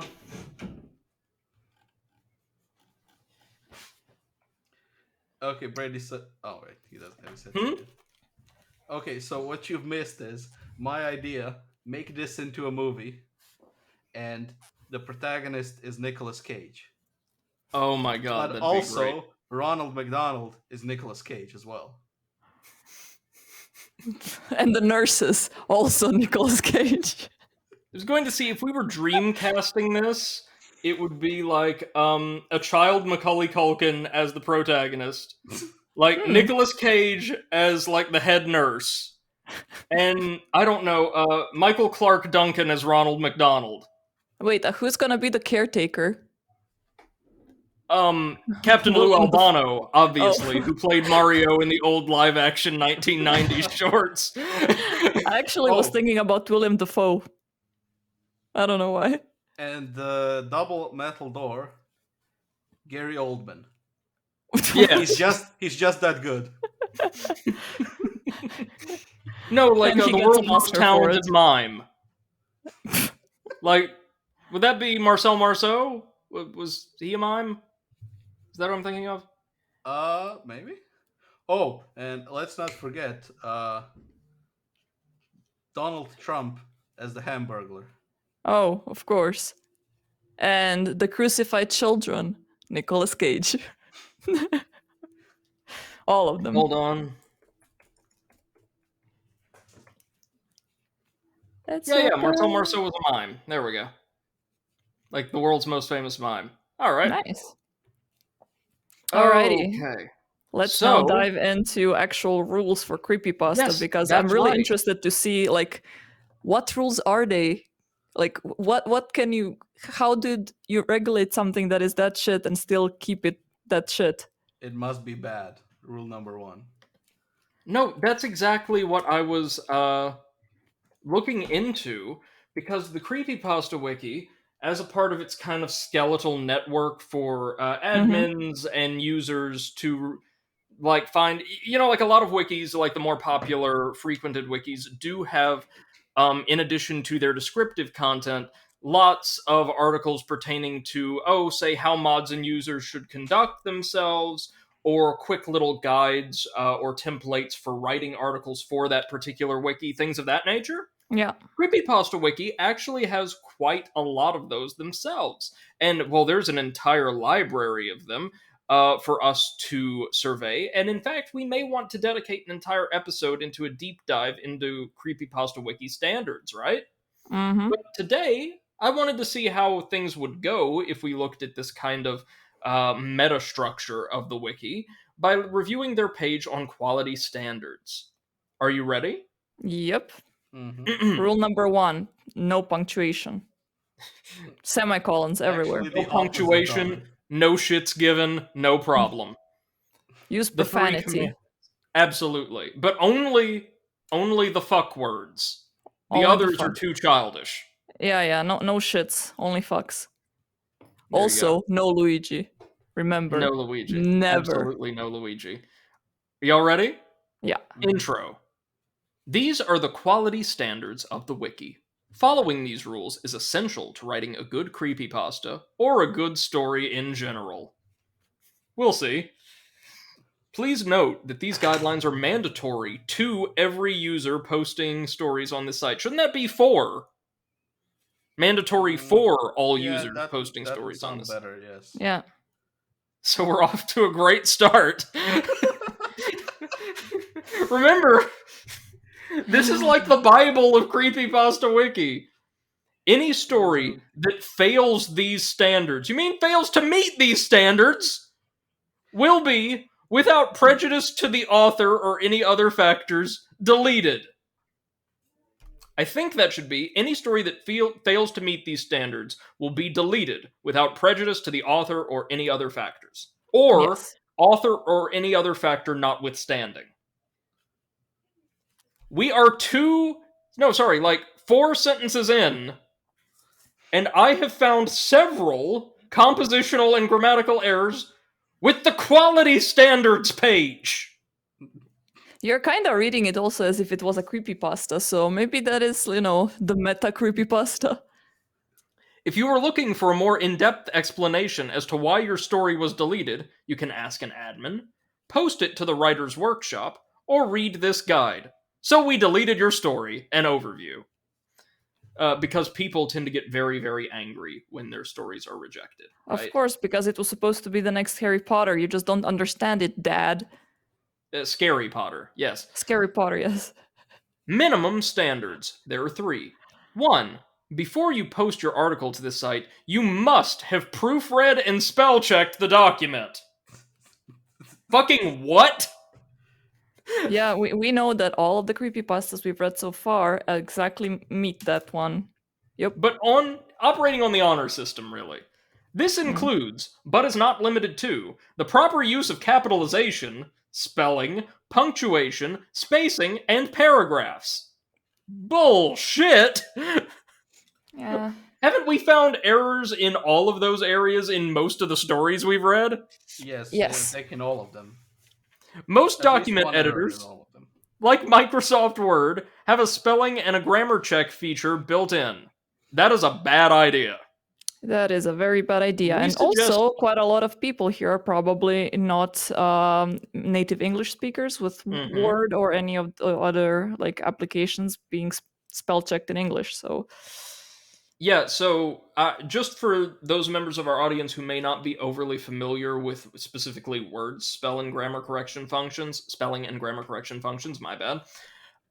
They are quite comprehensive when it comes to the detection of incorrect spelling, grammar, composition, and things like that. So no worries.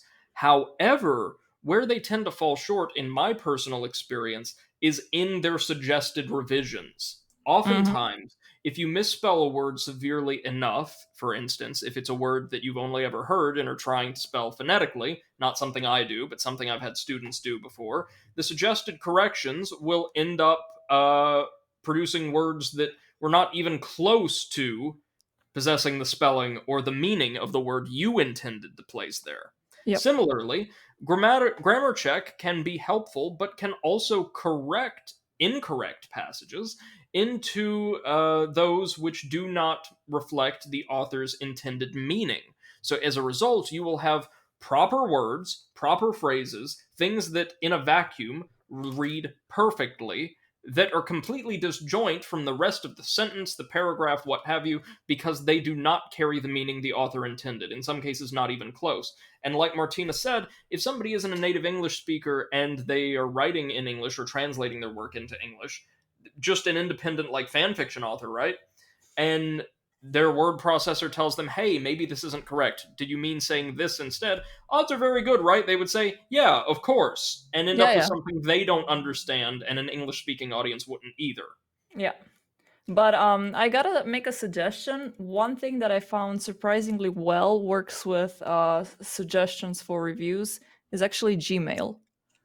Mm. So sometimes when I have to write like something bigger, like a documentation or whatever, if I'm not really sure about phrasing and the context and stuff, I'm gonna write an email, like a draft email, and it's gonna suggest pretty good things. So Yeah, because it uses the same suggestive algorithm that it uses for Google searches.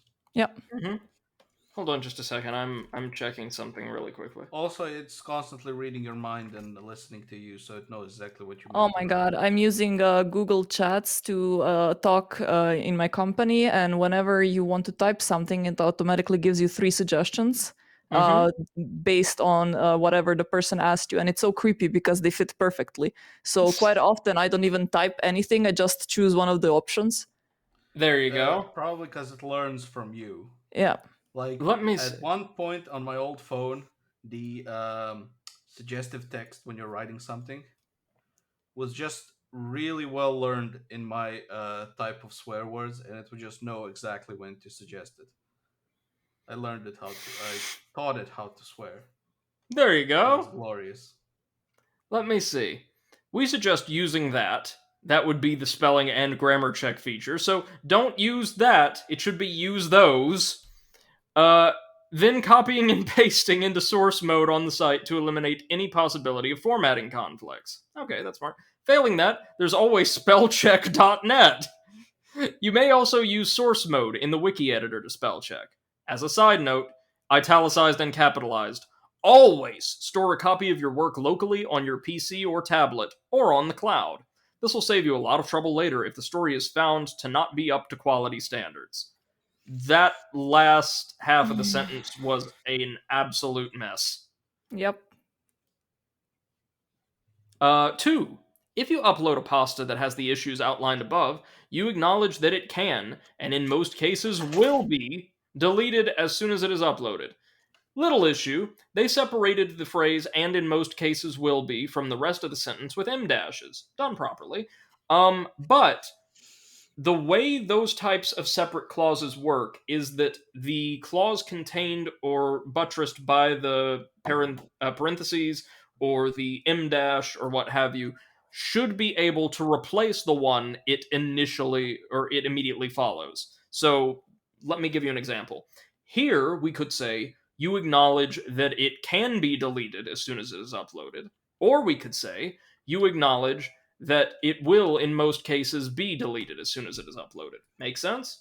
But the problem here is they included that B within the M dashes. So, what they're saying is you acknowledge that it can delete it as soon as it is uploaded without the M dashes.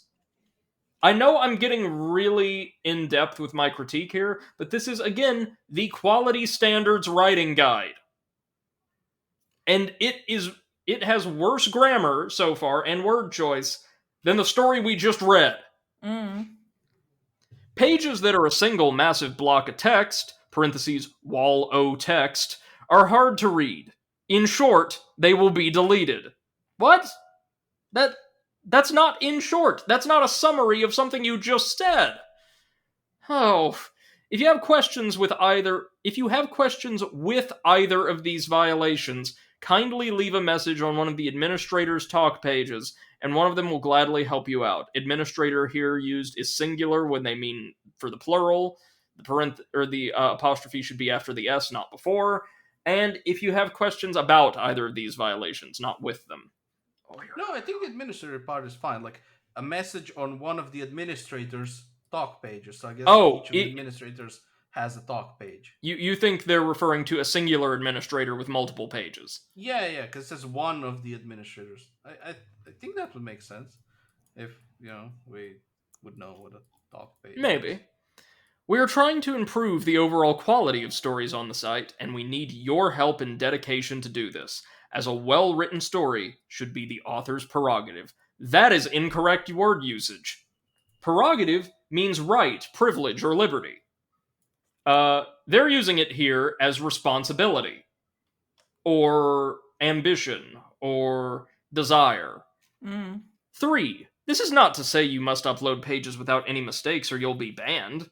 We all make mistakes, and we have more than enough qualified editors, in parentheses, including you, to help out with minor tweaks. Okay, I like that one. That's nice and positive.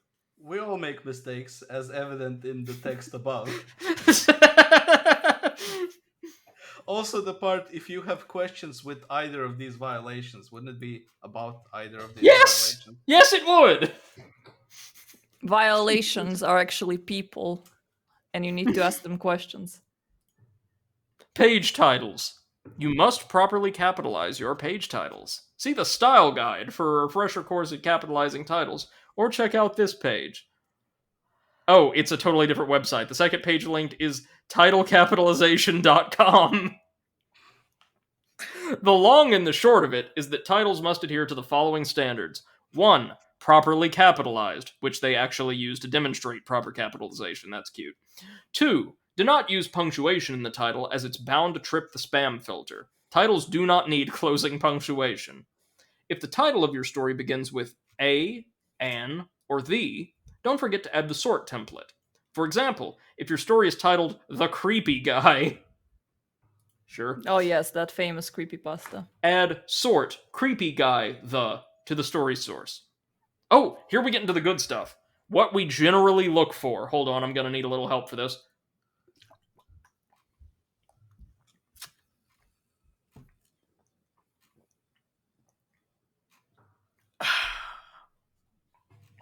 Your story should have a consistent plot.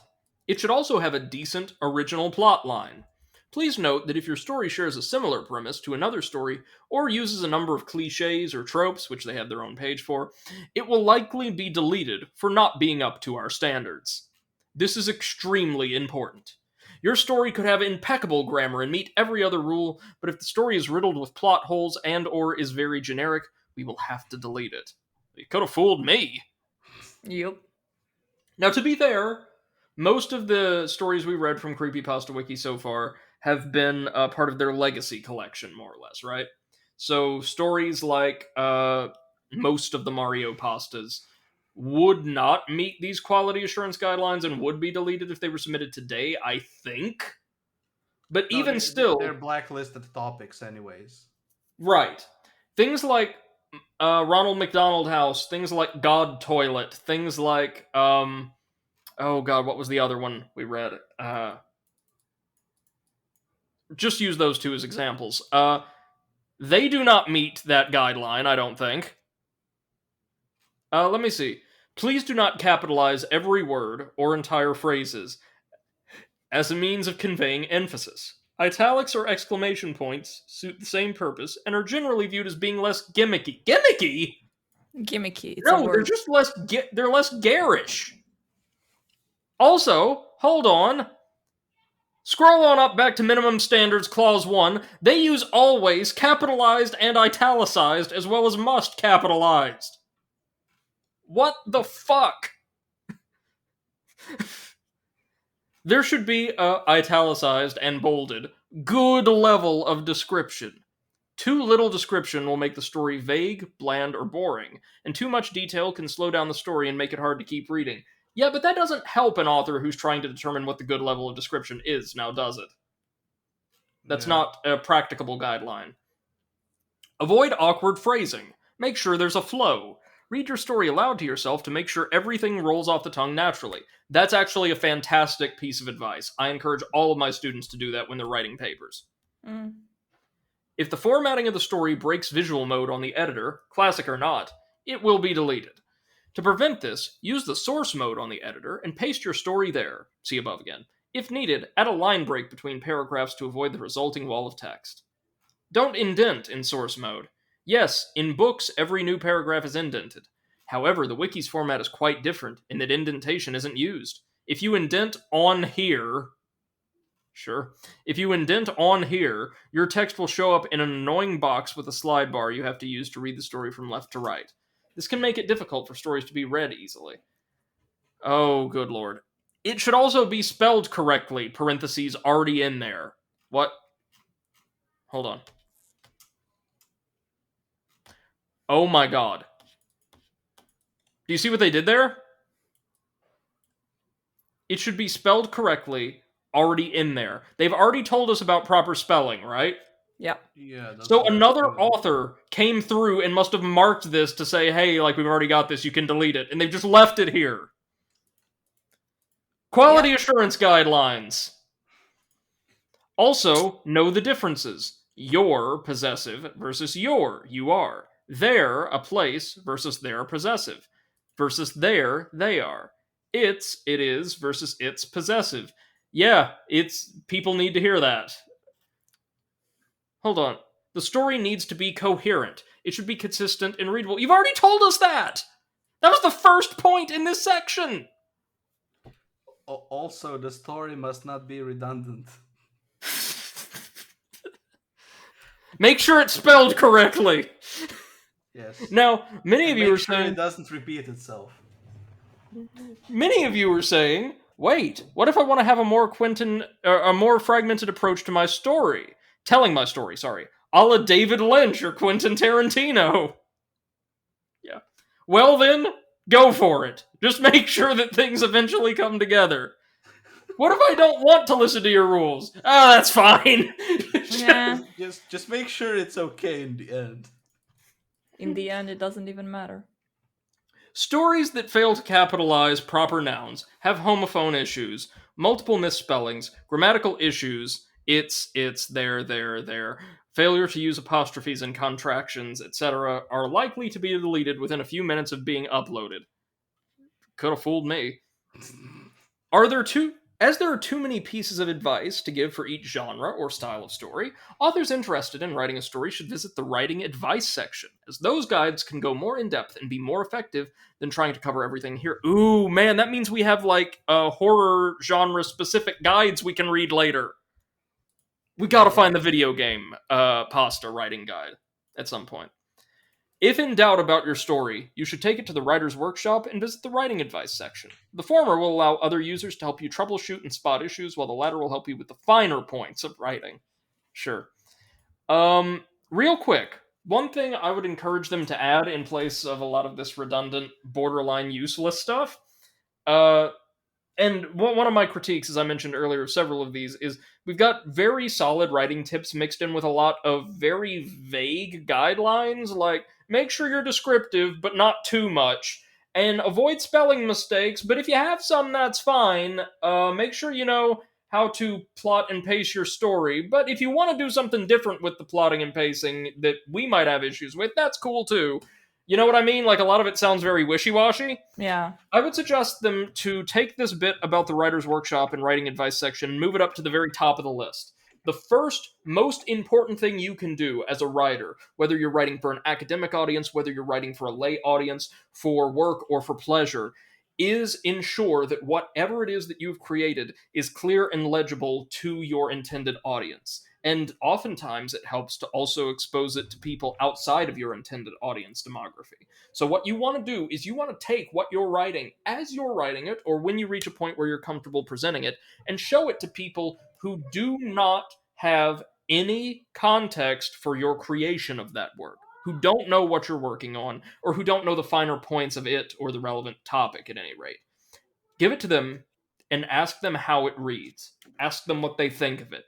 If it's interesting, if it's engaging, most importantly, if it's legible. Because if you can take something, say you're going to school and you work in a very technical field and you have to write this big long paper on it. If you can take that paper and show it to your dad, show it to your grandmother, show it to your partner, show it to somebody at work who knows nothing about that field or very little, and they can understand what you're saying, they can follow you, and it also appears to be fairly well written from their point of view, in terms of composition and all that, that's how you know you've written something that is effective as a literary work, as a literary product. Because we use our words in all of their various forms to communicate meaning and to communicate significance.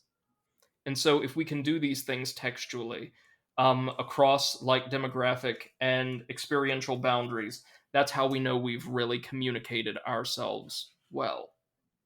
Sorry, just a quick injunction from a very passionate academic writer. Okay. Also, I feel like the parts, where they were talking about the story being coherent or consistent, and like the formatting of it, I think they should have like found at least one pasta that fits into that is coherent, consistent, looks good, and use it as an example. Like, Yeah. read this, Yeah. check out how this looks. This is how good pasta is written. Suggested reading, essentially. Yeah. Yes, Yeah. exactly. Good. Absolutely. That's a great idea, Mate. And I don't know if they do that. I'll have to check around, but I doubt it. Questions to ask yourself while writing. Is this progressing the story? Is this interesting, engaging, or making the story better in any way? Is this necessary to understand the story, and or will it come back later? None of those are super helpful. Because if an author has an improperly formed notion of their work and what they're wanting to achieve, right? They aren't always going to be able to ask themselves these questions and answer them with the kind of perspective that an audience would be able to provide. What you should do is ask your beta readers, the people who read your work for you, those questions. Does it feel like it all makes sense? Does it feel like every element of the story is working to some end? Does it feel like there's not a lot of elements that just drop off or are completely superfluous? Ask these people this. Don't ask yourself. Because odds are, unless you're just, I don't know, like smoking weed and eating KFC and writing it at 3 in the morning in your college dorm room because you don't give a shit, odds are you are doing the best you know how to do at that time while you're sitting and writing. You are trying to communicate yourself as articulately as you know how. So it's important to ask other people these questions, and maybe not yourself. Not saying this hurts your writing process, I'm just saying I don't think it's so useful that it deserves its own section, like the creepypasta folks say it does. Okay, frequently asked questions. Get this! First question. Why so many standards? Because your writing sucks. Yes! The users have commented multiple times that they value quality over quantity. We're trying to raise the value of creepypastas and only accepting stories that authors have put time and dedication into making it well written. What? Guys, that sentence made no sense at all. Did you catch that? Obviously Listen, they didn't we're put time and trying to dedication into it. raise the value of creepypastas and only accepting stories that authors have put time and dedication into making it well written. That So is we've got not. plural stories, singular it at the end. We're trying to raise the value of creepypastas, and only accepting. So that's a tense change.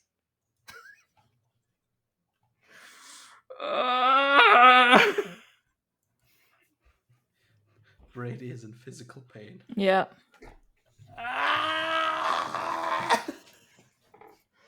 Second question. Why can't you go easy on the standards a little bit?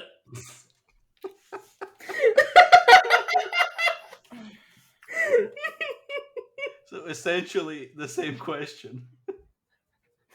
If we randomly select... No, listen to this! Listen to this! If you randomly select a number of stories on the site, unfortunately a number of which are not well written or have very generic / cookie cutter plots that we are still trying to clean up. What? I think somebody had a stroke while trying to answer that No! question. No! Think now! Somebody asked, presumably, a moderation team, including this writer, hey, your standards for writing are a little too strict. Can't you go easy on me? I'm sorry if this is a little mean. I really am, but I've never seen any of this before and I'm blown away. You know what I'm really fascinated by? Considering what we've read so far, what were the creepypasta that got rejected? Blood Whistle. Blood Whistle was one of Oh. them that got purged. Okay. Somehow that one was better than some of the ones we read. That are The still Mario there. pastas also probably would have been rejected, not just because the blacklisted topic, but like the one about Mario RPG or whatever, that probably wouldn't have made it. My story got deleted as per these standards. What do? Use deletion appeal. And when you do, italicized and all caps, remember, don't use all caps, but they're using all caps, make sure you follow the appeal guidelines set forth on the page. We've denied many people just based on the fact that they couldn't follow directions.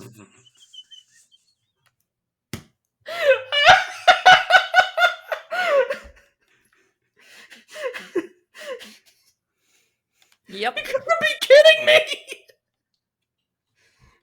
Oh, don't point out the speck in your neighbor's eye despite the log in your own. Oh. I'm sorry, ladies and gentlemen.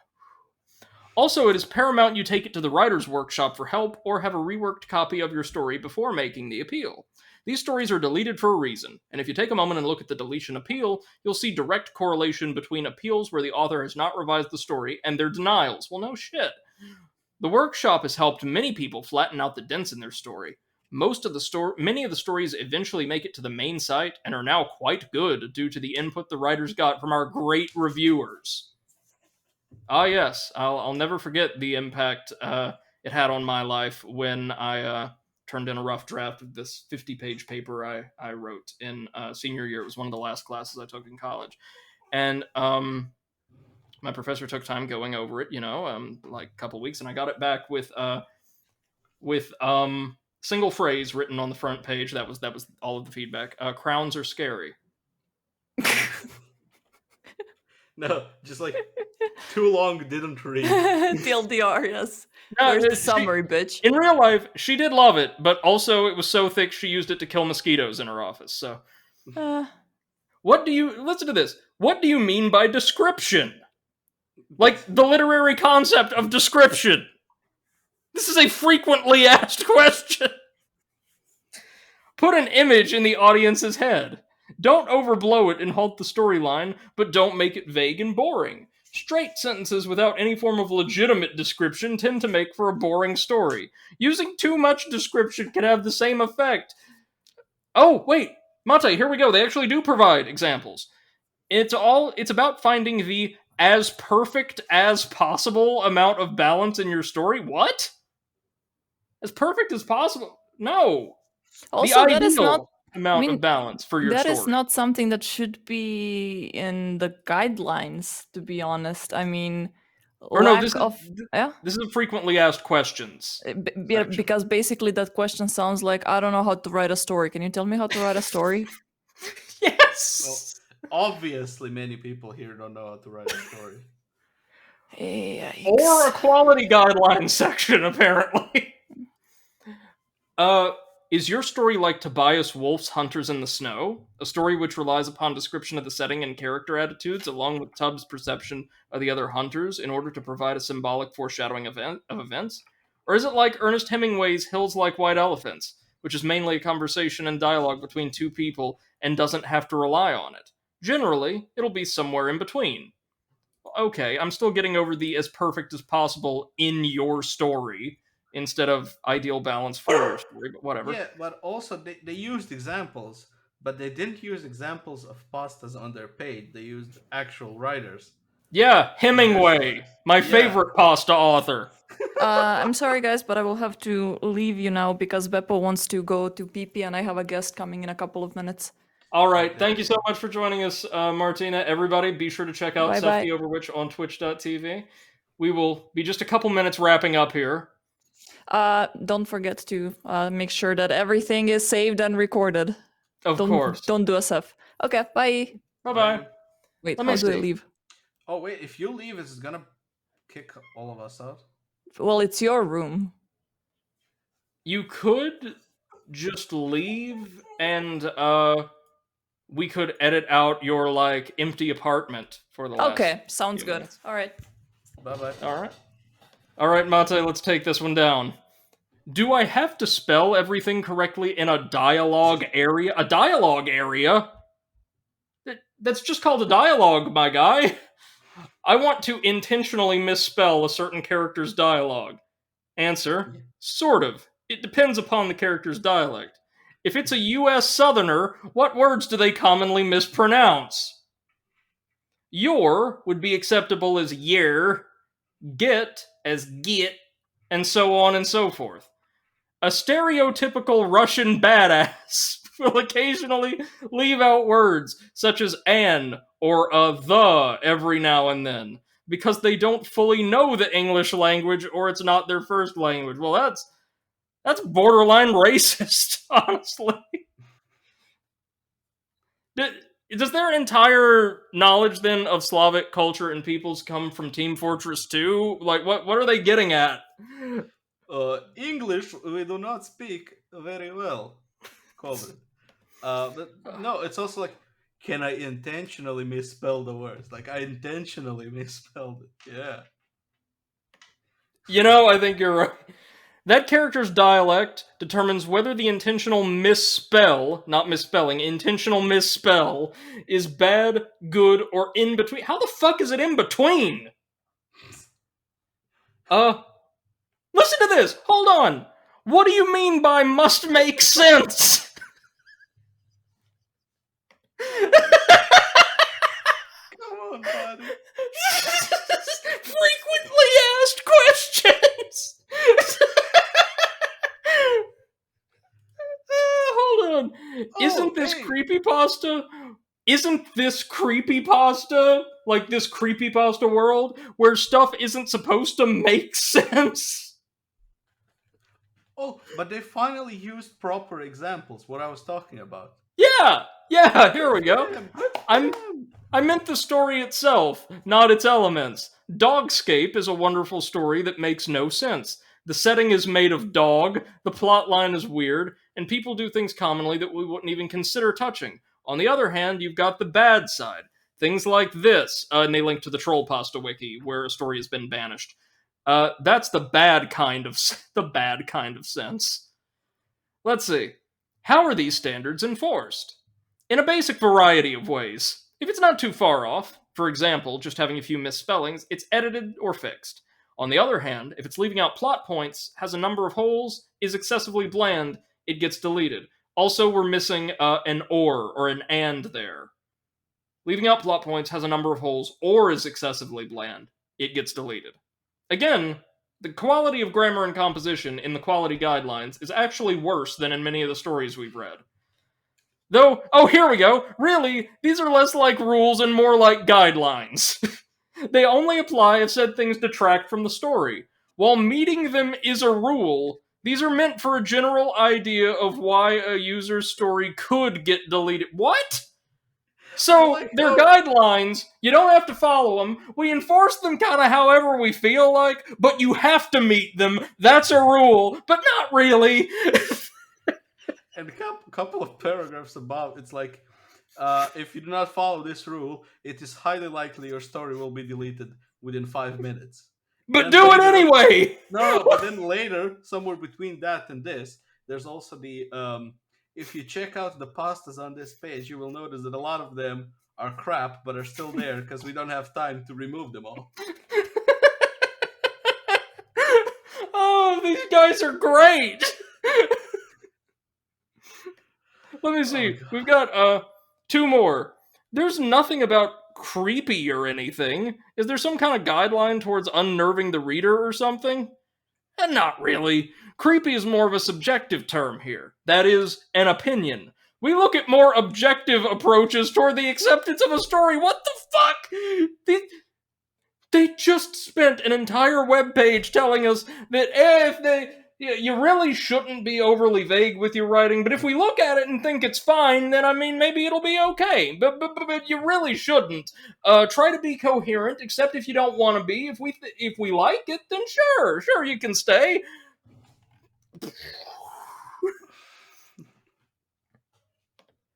Let's see.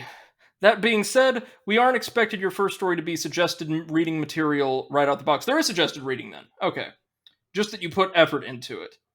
Don't you think it's unfair to delete another author's story? No. No? Let's see. Not at all. Authors should treat their stories like a student submitting a report. Oh, you don't want me to treat these stories like a teacher reading a report.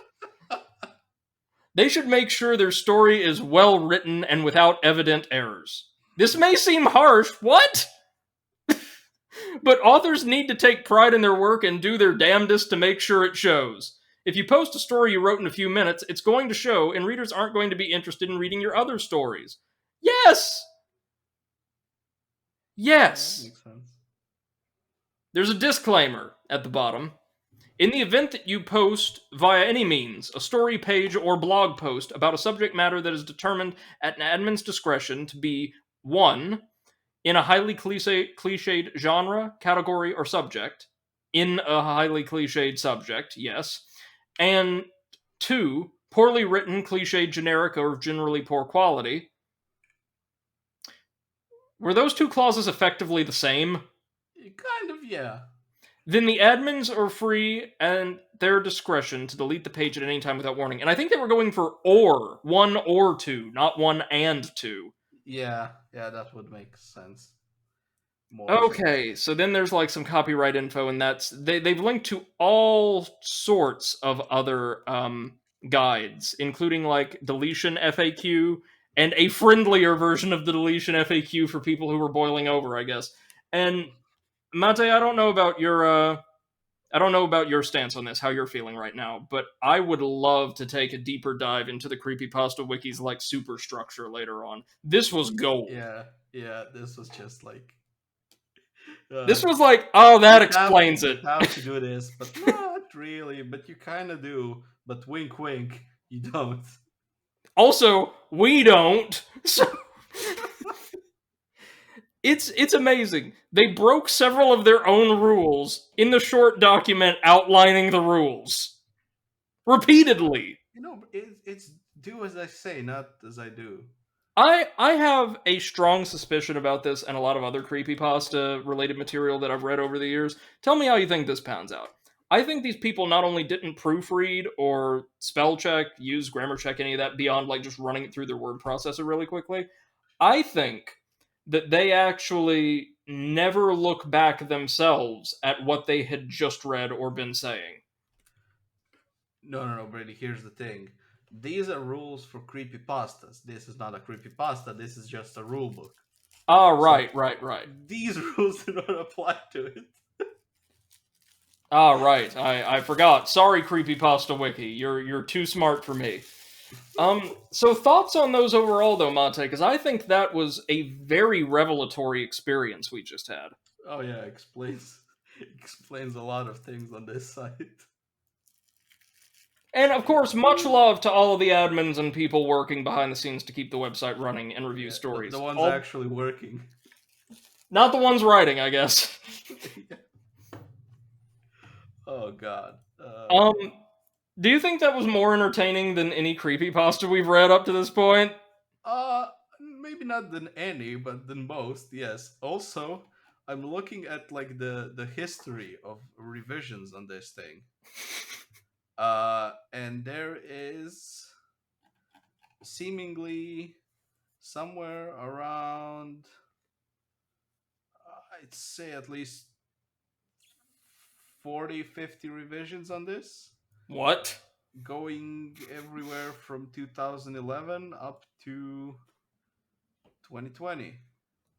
You know, And if I'm gonna be charitable, then that might actually explain some of like the disjoint nature of the grammar and like how some passages break rules established by earlier passages. Not all of them, just some of them. yeah, and it seems to be about like 10-ish people that have gone through it.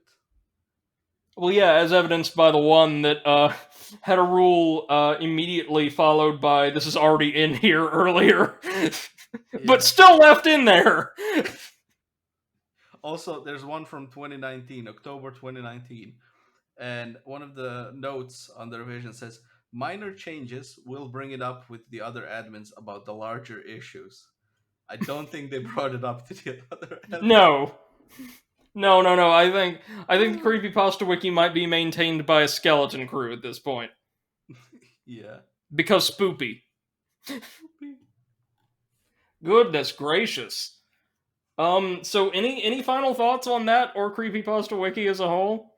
Oh god, can somebody please rewrite those rules and then enforce them? But then again, if they enforce them, we would have a lot less of the kind of pastas that we enjoy reading. I was about to say though, but if the admins break the rules in the skeleton of their own site, does that mean that like we are bound by like internet law to just delete the entire creepypasta wiki? Like it's been tainted, exterminatus. Just move this to the troll pasta wiki.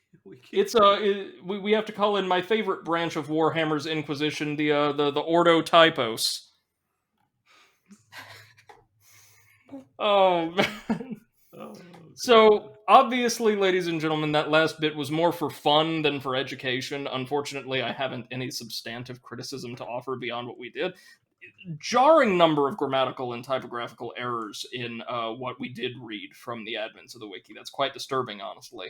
And we're going to be taking a deeper dive into Creepypasta Wiki in the weeks to come, so expect to see more little bits and bobs from writing guides and things like that in the future. I'm really looking forward to see like what their advice for writing specific types of stories are like. It's gonna be terrible. I'm so excited. Anything you would like to say to conclude today's broadcast, Mate? oh god, I don't know. Just what can I say about these pastas and reading them other than I'm loving it. I was about to say eat Burger King. I don't know. Ladies and gentlemen, thank you all so much for your time and for joining us this evening. It has been a pleasure having you, and I hope you've enjoyed tonight's broadcast. Please feel free to subscribe to this YouTube channel in order to stay abreast of new developments in the creepypasta world, as well as catch episodes of our podcast, the Overanalyst Podcast, addressing serious and silly topics surrounding gaming as both a culture and an industry, roughly twice a month.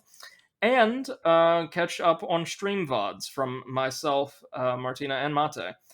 Until next time, I've been Brady the Overanalyst, joined as always by my good friends, the currently absent Martina or Seth the Overwitch, and Mate or Comrade Potato. Bye bye. Thank you all so much, and have a wonderful rest of your day. Goodbye.